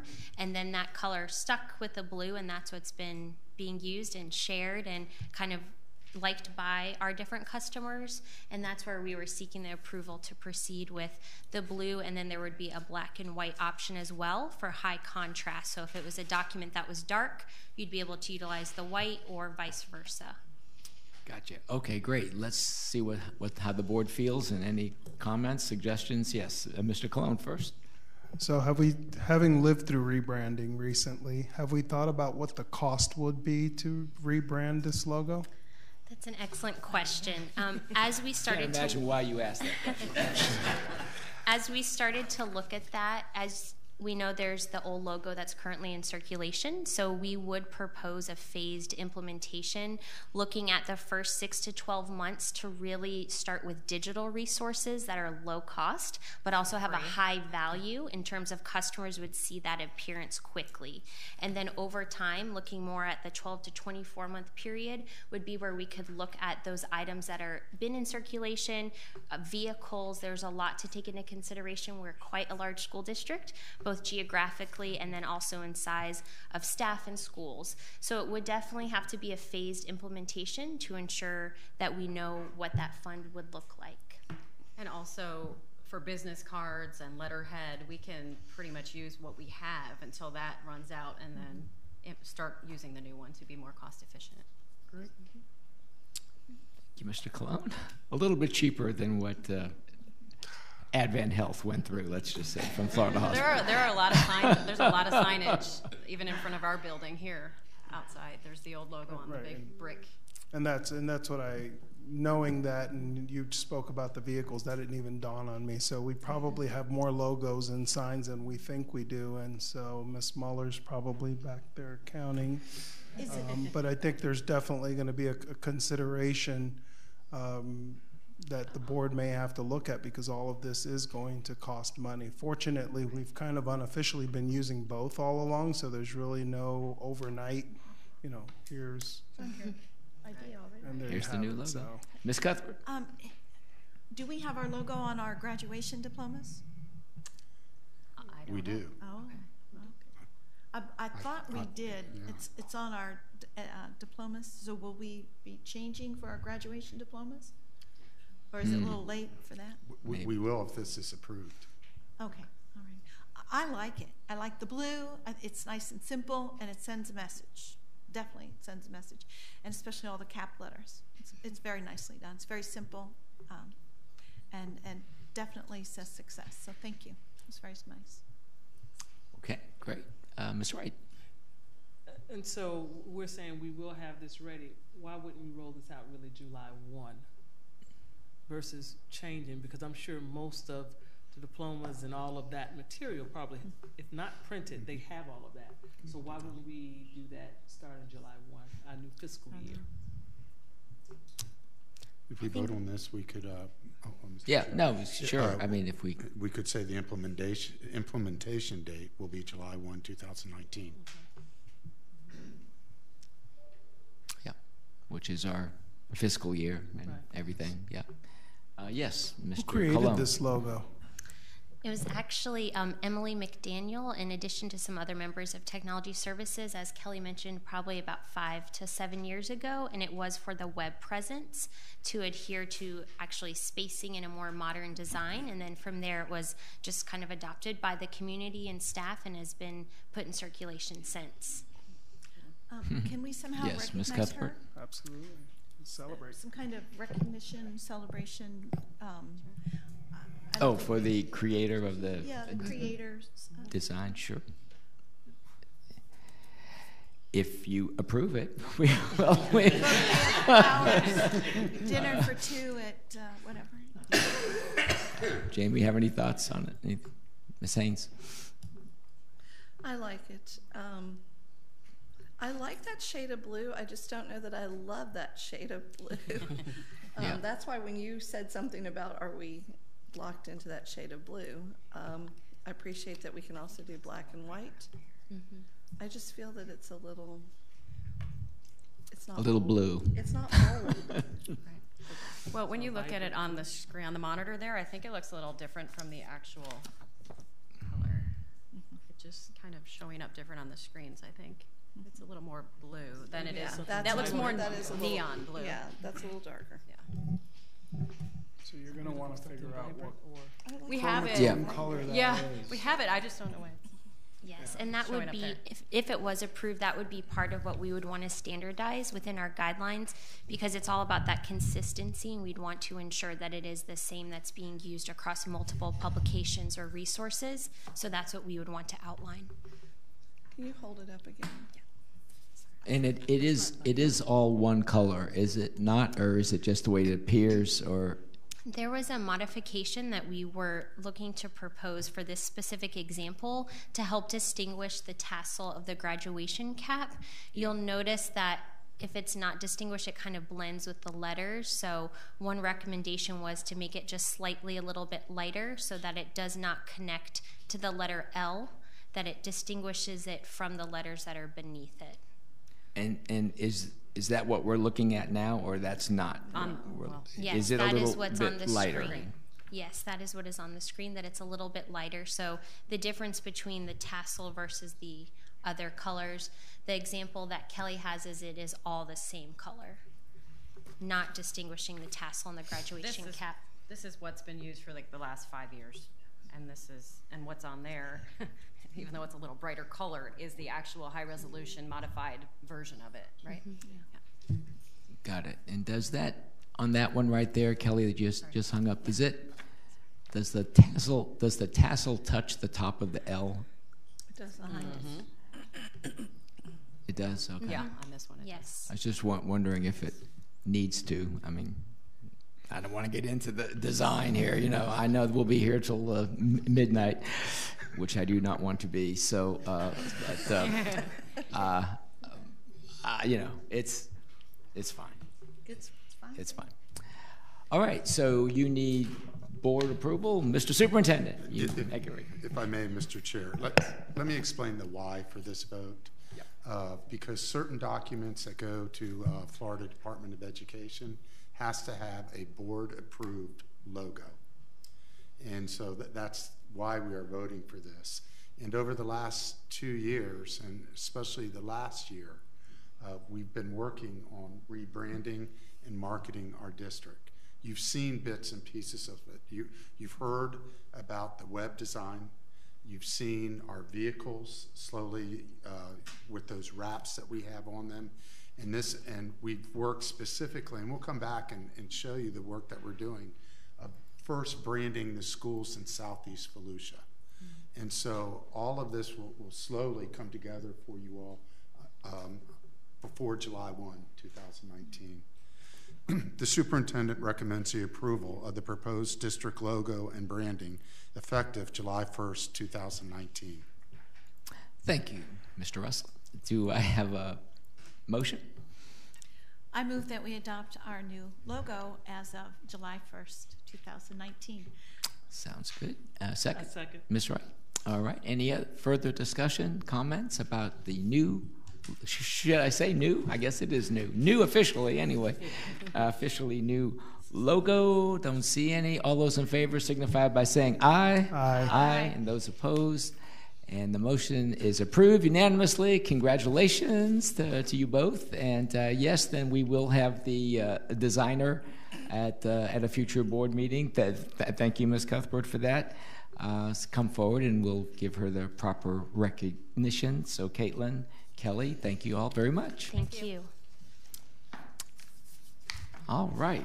We are now at item 18.01, items from the board. Superintendent, I know our attorney has some, this is unique almost. It's, yeah. Yes, an extraordinary event, fortunately. So I've touched base with each of you individually and mentioned to you we're going to hold an executive session. That executive session, I believe, has been decided to be on the 26th of March at 2:30, so it's a meeting just prior to our 5:30 meeting. We're setting aside 2 hours for it, but that's just an approximation. It is something that none of you have ever participated in. In fact, we have not had one of these even during Mike Dyer's tenure here. So, and I don't know how many years, 7, 8 years he was here, something like that. The last one we had was Rich Kisma, which goes back probably more than 10 years. What it amounts to is the Florida statutes allow for us to meet in private to discuss a very narrow question, and that relates to settlement of existing litigation and in addition to the settlement, a discussion of the costs of the litigation going forward. And we have a case that I think warrants at least having board members aware of the circumstances, and we have a mediation that is set up right now. It's a federal court case. We have a mediation that's set up for April 4th. And so I asked the superintendent if we could come forward with this executive session to make sure the board had input into the settlement discussions that will occur on April 4th. It's my understanding that the superintendent has designated Mr. Aiken to be his representative at that federal court mediation. So Mr. Aiken would attend the executive session. The statute is it's very narrow in terms of who can attend these, and of course the board, the attorneys, the chief executive, which would be the superintendent, and in this case Mr. Aiken would sit in with us as well, because I will need him to be aware of the facts, circumstances, and discussions when he attends the mediation and represents the district at the mediation as my client. The procedure for this is, again, unique, something that you've never experienced. We will meet here at this dais. We will open the meeting. We will announce what the meeting is. It's all advertised in advance. The public is going to be well aware of it. There is no public input. We will meet here. We will have a court reporter take down every word from the beginning of this public portion of the meeting to the conclusion of the meeting. So we'll start here. We'll announce that we're here. We're conducting this executive session. We will suspend this meeting here and move into a private area. Not sure where, probably upstairs or the bubble room. We will then talk about the facts and circumstances of this particular case, discuss settlement negotiations, get input from board members. The court reporter will be with us the whole time, so everything that's said by everyone will be taken down. That will not be a public record until the case is resolved, all the way through appeal if necessary. So once we settle, if we were to settle the case, then that transcript would become a public record, so the public could see what we talked about behind closed doors. If it goes through trial, until it's resolved, that remains secret, for lack of a better term. So we will have that private discussion. Then we will come back here at the dais and close out the meeting, which is basically just to go back on the record publicly, announce that the executive session has been concluded, and that we're adjourning the meeting, and that will provide both the superintendent and me with the direction that we are seeking from all of you concerning this particular case. This is a non-cap case. It's in federal court. So for those who are not familiar, Florida statutes under the sovereign immunity laws cap the exposure of state subdivisions to $200,000 per individual, $300,000 per incident. That is the overwhelming vast majority of the cases that we deal with. That cap applies, meaning that short of legislative action to the contrary, no one can collect more than that much money from us in any particular case. This case, in federal court, under federal law, with federal claims, that state cap does not apply. So it's open-ended. So there is no amount of money that is too much. That is, why you really don't see these things, because normally, even if it's a cap case, we don't come running to you because we know, we always have to bring it to you because the superintendent only has $30,000 of authority minus board approval. So if we go over $30,000 settling a case, which again is very rare, but if we do, then as you know, we come to you, put it on the agenda, and we get your approval or not with the settlement that we've negotiated. But in this case, as I mentioned, those caps don't apply. So I just wanted to give you all a little heads up on that, procedurally and otherwise, so that when we come in, you see this, we're here, you already know, the format and how it would operate. Yeah. Is there any questions from anyone? I just wanted to repeat one thing that Mr. Dorn said, and that is that the time, we moved it up. It was going to be 3:30, and now it's 2:30 because of the feeling that this may take 2 hours, and then we'll be back in session at 5:30, and that gives us at least 1 hour. It may be less, but at least we won't be backed up to it. So that's the reason for starting at 2:30. And like he said, we'll meet here, we'll bang the gavel, announce the meeting, and then move to the other room, and then come back, adjourn the meeting, and that'll be the way that will work. Yeah, and I think it goes without saying, but and I'll remind everybody, but of course everything that's said in this meeting cannot be repeated. Once it becomes public record, then it's all in the transcript, so it doesn't matter. But everyone that's in the meeting cannot speak about anything that occurred during the meeting until the transcript becomes public. Would I make a record of anything? You'll make a record of the fact that we started the meeting here and that we ended the meeting, but you will not attend the private part of it. All right. Any questions for Mr. Dorn? All right. We appreciate your efforts in all this. The only other thing, yes, as I go mentioned ahead. to you, Sure. the Yes. second item, Yes. You all made that decision, and I've been in trial, quite frankly, and so the order is being drafted up. It will be out on Monday, so it'll be on the next, the one where we had the people here and y'all voted, and I'm trying to think of the name of the case, but you remember. I remember. And I remember the night. Yeah. Okay. And so that order will be on the next agenda, and it will be just a draft, of course. It will include information. It'll just form a basis. Maybe you'll like it the way it is. Maybe you'll want to change it. But either way, we'll get that wrapped up. So I just wanted to give you a status on that. Thank you. Thanks. Appreciate it. And who would like to go first this evening? Does anybody have a comment? Mr. Cologne? Yeah. You can go ahead. No. So I wanted to share with the other board members something that I've learned and a concern. And if you go to our Volusia County website right now, under instructional staff, we have 6 positions. 3 are ESE psychologists. We have an art teacher, an ESE multi, and a substitute teacher position. That is all we have listed in our vacancies.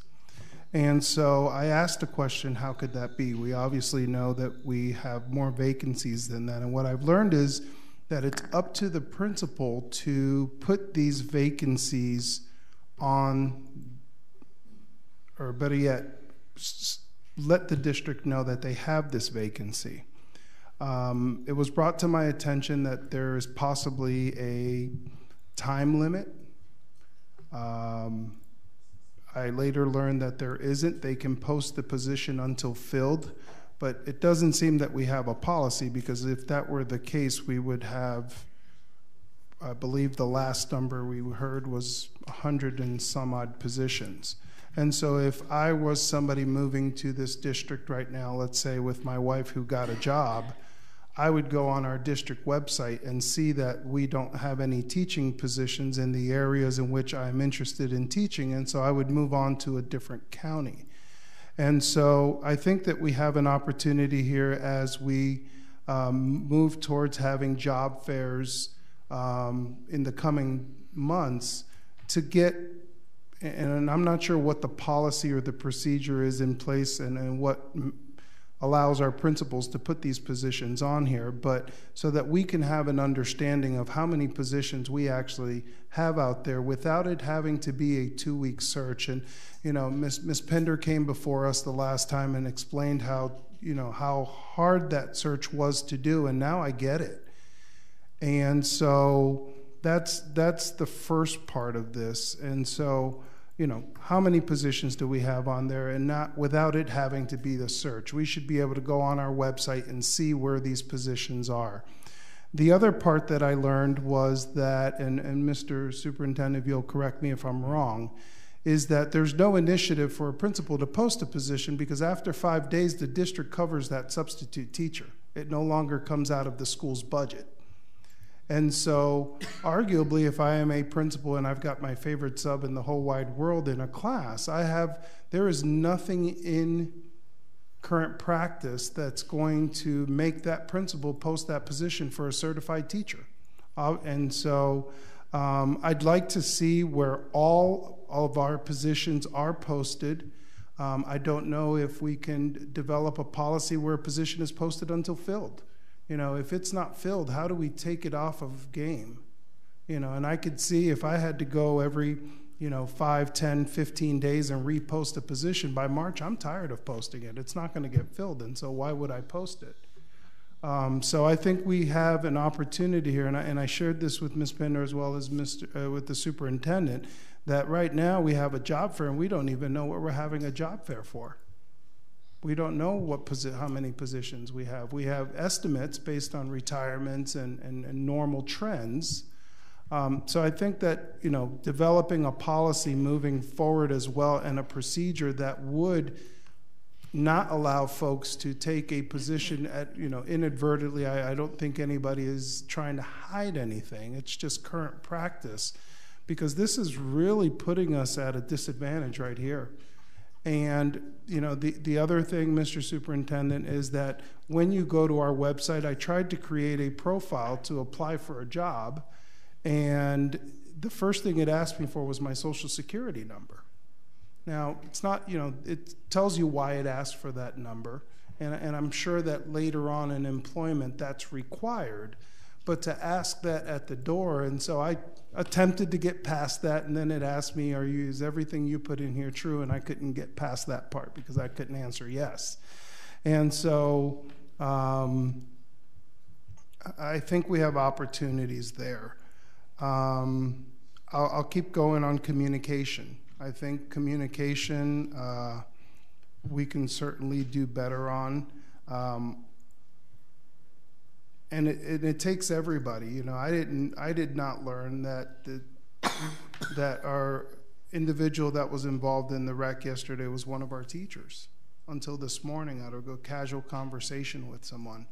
And so I don't know how we can improve on this, but there are things that we need to know as a board. I mean, I could have possibly supported this teacher a little bit better.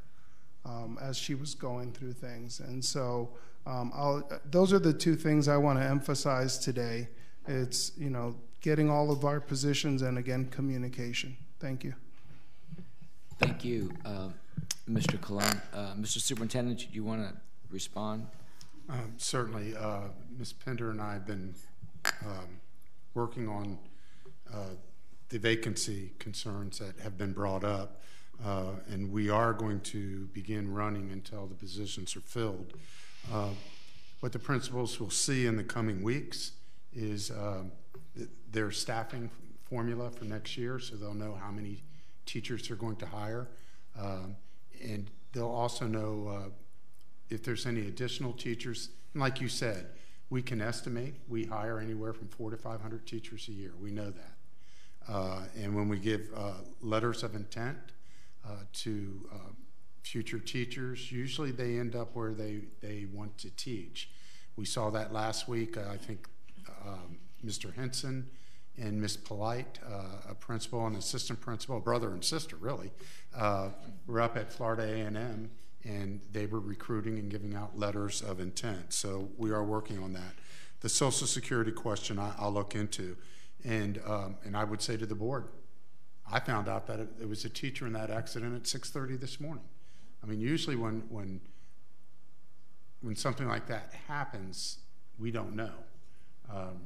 We didn't, and I'll be the first to say, we didn't think that we needed to Google or look up in our own address books if the people involved in the accidents were teachers, or employees in general. And so we'll have to find a way to do a better job, with that, because like you, I found out probably about the same time you did, about that. And so, yeah, thank you for that input.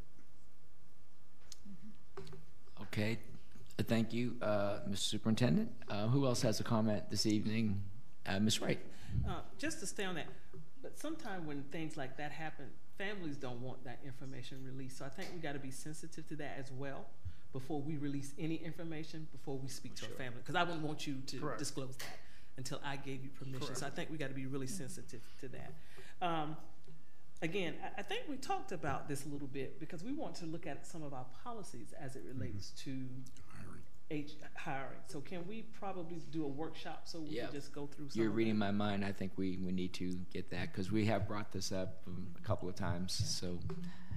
And then my last is about faith, because I did meet with Faith earlier this week. And I know last year we promised that we would put that as an item for us to publish to the public. So can we take care of that? Sure. And I know it's April 8th because they wanted all of us to attend. Last year we were not able to based on our attorney, and so we followed instructions. We did, but to honor our word, I would like for us to make sure that we put a public announcement. Sure. That's it for me. Thank you. Thank you, Ms. Wright. Anyone else? Ms. Haynes? Yeah. Who's going first? Ms. Cuthbert. I just want to say thank you to Mr. Aiken for letting us know the responses of the survey that was just put out yesterday morning. I got my email, and I declined to put my survey in. I figured I'd be able to say it otherwise. But I'm very impressed with the over 12,000, close to 13,000 as of, 9:55 this morning, or 8:55 this morning, the 12,652 responses to our survey about our start and stop times. That's a tongue twister. So especially with our community, but our parents, the over 5,800 parents who've responded. So in the comments, would you say that it was over a third had comments? Yes. So that's the feedback that we all wanted. And it will take time to disseminate all of that. But that's a wonderful turnout. It's exactly what we were looking for. Because this is, as Mrs. Albert said earlier, this is not a decision that we can take lightly. It's not a decision that we will take without input. So it's not a top-down decision. It is a community-based decision because it will affect every individual in Volusia County. So I thank the people who created the survey and who put it out and who are disseminating all the information that's so important to all of us. I think we need to talk about dress code some more, and I'll be looking forward to the information from the principals. about what they have to suggest, because I as I said 4 years ago, enforcement is the key behind all of this, because I think accountability, we always want to make sure that all of our stakeholders in public education are accountable and are equitable. I think our students need to be held accountable to the policies and the procedures that we have in place. But let's make it simple and easily, to enforce. So, and I would like someone to address the fitness festivals that we have scheduled. I think it's on Friday. Yes. Could somebody announce where and who's doing it and the times of our fitness festivals of our students? Aren't they Friday? It is. We're pulling it up. Grace Keller-Meyer has all of that information. There's We did a press release. Yeah. Elementary's meeting one place, middle school's another.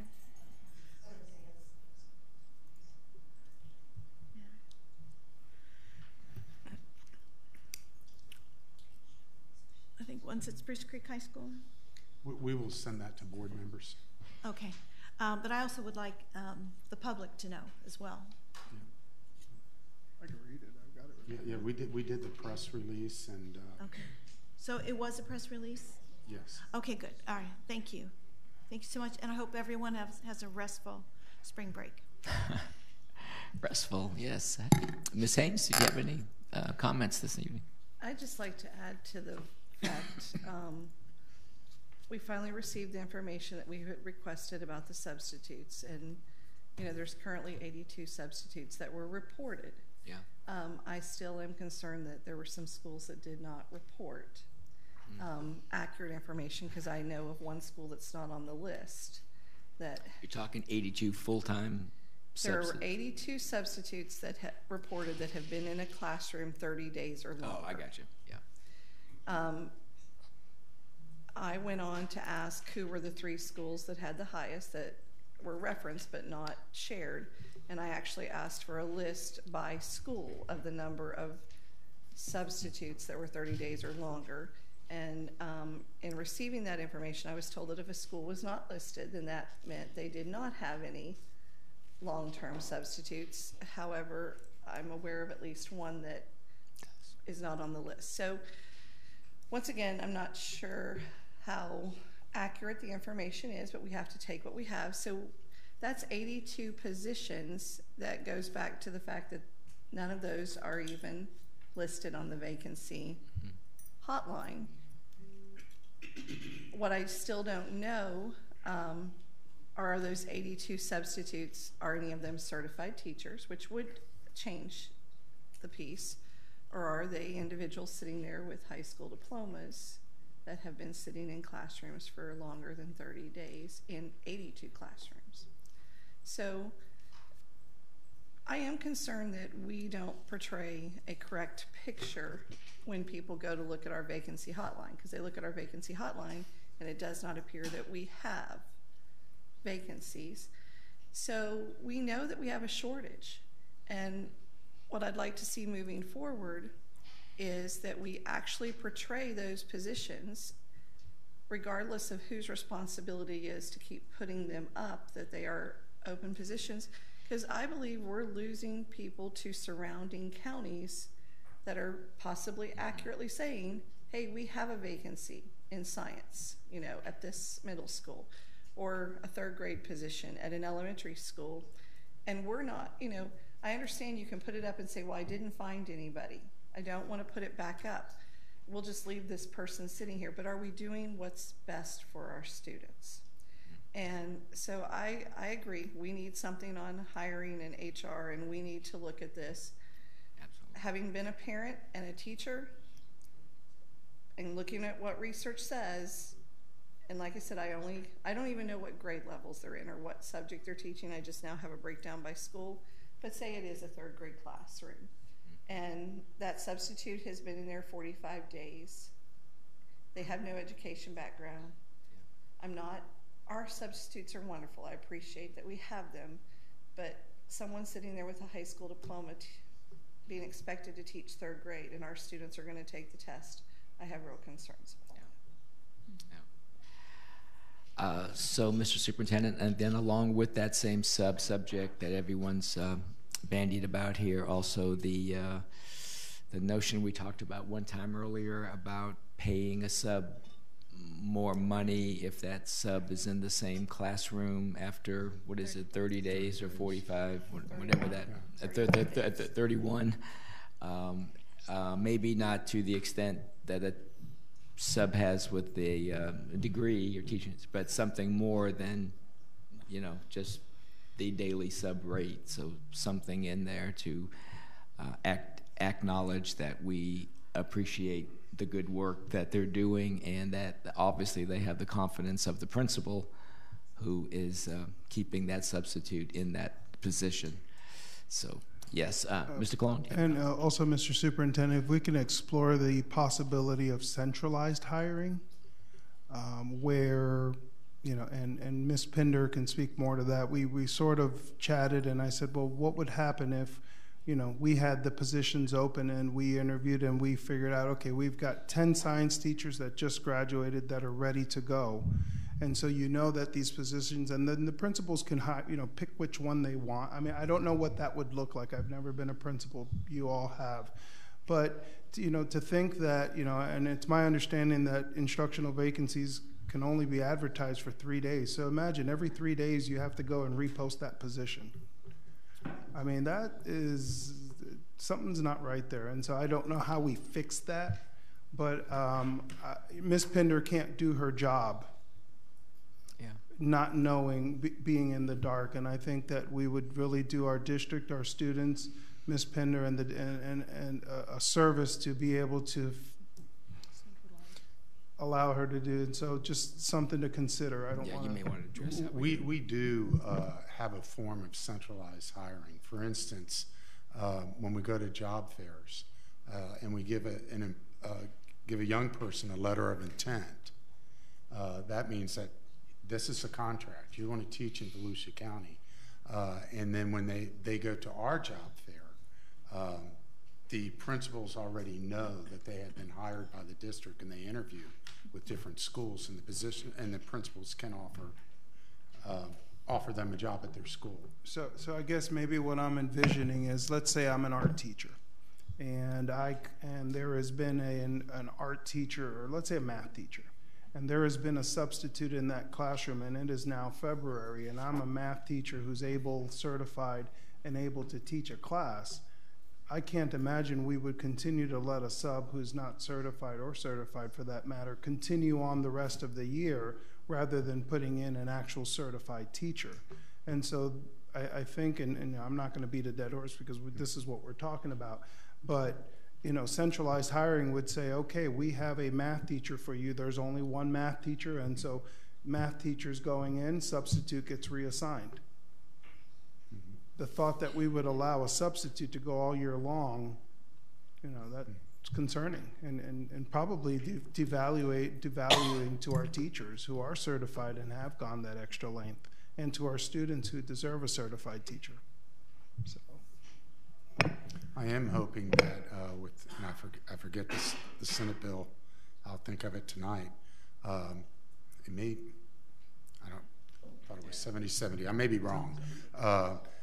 But there is talk of allowing a teacher 3 years to pass the state exam, the general knowledge exam. That would help us, because quite a few of these people that are acting as subs, they've been educated to be teachers. They just have not passed the GK exam. And that's all the more reason we want to start building up where our holes are, so that if that legislation passes in the next and goes live July 1st, we'll be ready to roll, rather than trying to figure it out then. Okay. Any other comments, questions tonight? I want to bring up the suspension issue that we've been talking with. I know we have a couple of programs in place that we implemented this year. I think, was it at the middle school level, and then 2 elementary schools, Palm Terrace and I think it's all. Yes. I think it's all middle schools and Palm Terrace and was it Port Orange Elementary? That rings a bell for some reason. That she had experience in it in the program before. Well, anyway, just to get a review of where we are now, and has the program been effective, and are the principals, assistant principals trained in the way that they should be trained? And there's a lot to that program, and you don't just roll it out and forget about it. You got to have the buy-in, and you got to have the trust. So if we could get a update on that, and whoever is that an Amy Hall initiative, or is she in charge of that one too? Yeah. Yeah, Ms. Cuthbert. I belong to Alpha Delta Kappa, which is a professional teachers organization, and last night at our meeting we had our member is also an assistant principal at New Smyrna Middle, which did the pilot program for restorative practices. Okay. And the TOA who's in charge of it presented the program, the pros, the cons, how it's been working. It would be nice to have also someone who does it every day. School-based. Yeah, okay. To actually see the implementation. And it takes a while for buy-in, especially from teachers. Yeah. And they also have a homeroom, and a lot of them have activities that are based on restorative practices that are operating within the classroom. There are small videos, there's just a way to talk, there are circles made. So it's there's an awful lot going on. It's just that a lot of people don't know about it. Yeah, yeah. Like I said, it isn't a real simple thing. You don't just have a workshop and everybody gets it and does it. There's a lot more to it. Yes. Just let me share just how broad our program is and what we've done in the last year and a half. We've added TOAs at every middle school. That's 13. They're being trained, or most have been trained in restorative practices. We have put an SEL teacher on assignment. They split time. They have 2 middle schools, so we have 7 individuals for that to intervene before there are actions on campus. We've also have begun SEL Tier 1 training with Sanford Harmony at the elementary level. We've introduced Ruler. Again, we've heard about that this morning from the ESE programs. In our EBD programs at the elementary level, some schools, Indian River for instance, they have adopted it school-wide. We have put many things in place. We've also, we have Amy Hall's team where Nick Prince and Jose Rivera, they go and they train. We also train staff. So we put a lot of time and effort, because I do agree it's going to impact student attendance. You know, when a student is suspended, and more importantly, we're trying with our social emotional side. We're trying to work with students to self-regulate. Yeah. You know, which often leads to suspensions, like we've talked about today. It's not fighting all the time. It's insubordination. You know, things like that we've discussed earlier today that we've really worked on, and I do agree. I saw the same numbers that were mentioned earlier today, public input, where our numbers were last year, and we will have numbers to show you where we are, what we're tracking right now. And so we will bring that forward as well. May I add to that? Sure. Dr. Hammond last night also said that they've been keeping track of the data, and the data has improved very much. The suspensions are much lower than 2 years ago, 3 years ago, even 5 years ago. But there's also a set of questions they ask. Once the incident occurs, they bring them in and they say, okay, now why did it happen? What were you thinking at the time? And then questions about how can you prevent this from happening again? And it's the perpetrator and the one who was perpetrated again. So they're all together. Sometimes parents are involved, teachers are involved. It all depends upon the level. And the question from our members who are either current teachers or retired teachers asked, what happens if it continues? If it's a repeat, then there's a whole different set of questions, a different setup and an attitude towards what they're trying to do. But what Mrs. Wright was talking about earlier, we're trying to teach them their life skills, their soft skills, so they can resolve their own issues, so that if the incident occurs again, they can think, oh, they know how to de-escalate on their own. And that's what we're trying to teach. Yeah. Yeah, and it's so it is so important. Look, as a principal, you know, the easy thing to do is teacher writes a referral, kick them out, kick. You know, teacher's happy. They know it's just, but then you're not solving anything. You're just making it actually worse after a while, because the students are going to come back, and you haven't changed their attitude, haven't changed the way they feel about school or the way they feel about their teacher or their principal, whatever it is. So I really would like to hear from the principals who have implemented this and have seen it work, and what they've gone through and how they've helped their faculty understand it, and because it would take a school-wide effort to bring that down. So I'd be curious to see how they've done it. All right, look, it's not 6 o'clock, and now you're not going to extend it past 6 o'clock, are you, Jamie? No, go ahead. Go ahead, Ms. I want to say thank you for the email, Mr. Russell, that you forwarded it to us late yesterday about the drop. So I think that is going to help with the teacher shortage. My one question is so that it was being that the 36 months, which is 3 years, was being extended for current people that are at the end of their 5-year mark. Yes. Are we going to continue that next year, or is this the only group we're looking at? Well, with that, we could decide every year what we wanted to do. In the foreseeable future, I think we must do that. Yeah. Well, I appreciated seeing that email yesterday, because my first thought was that would help with our teacher shortage. Yes. So thank you. Great. All right. Well, we'll let that be the last comment for this evening. This meeting is adjourned. Watch out for bikers out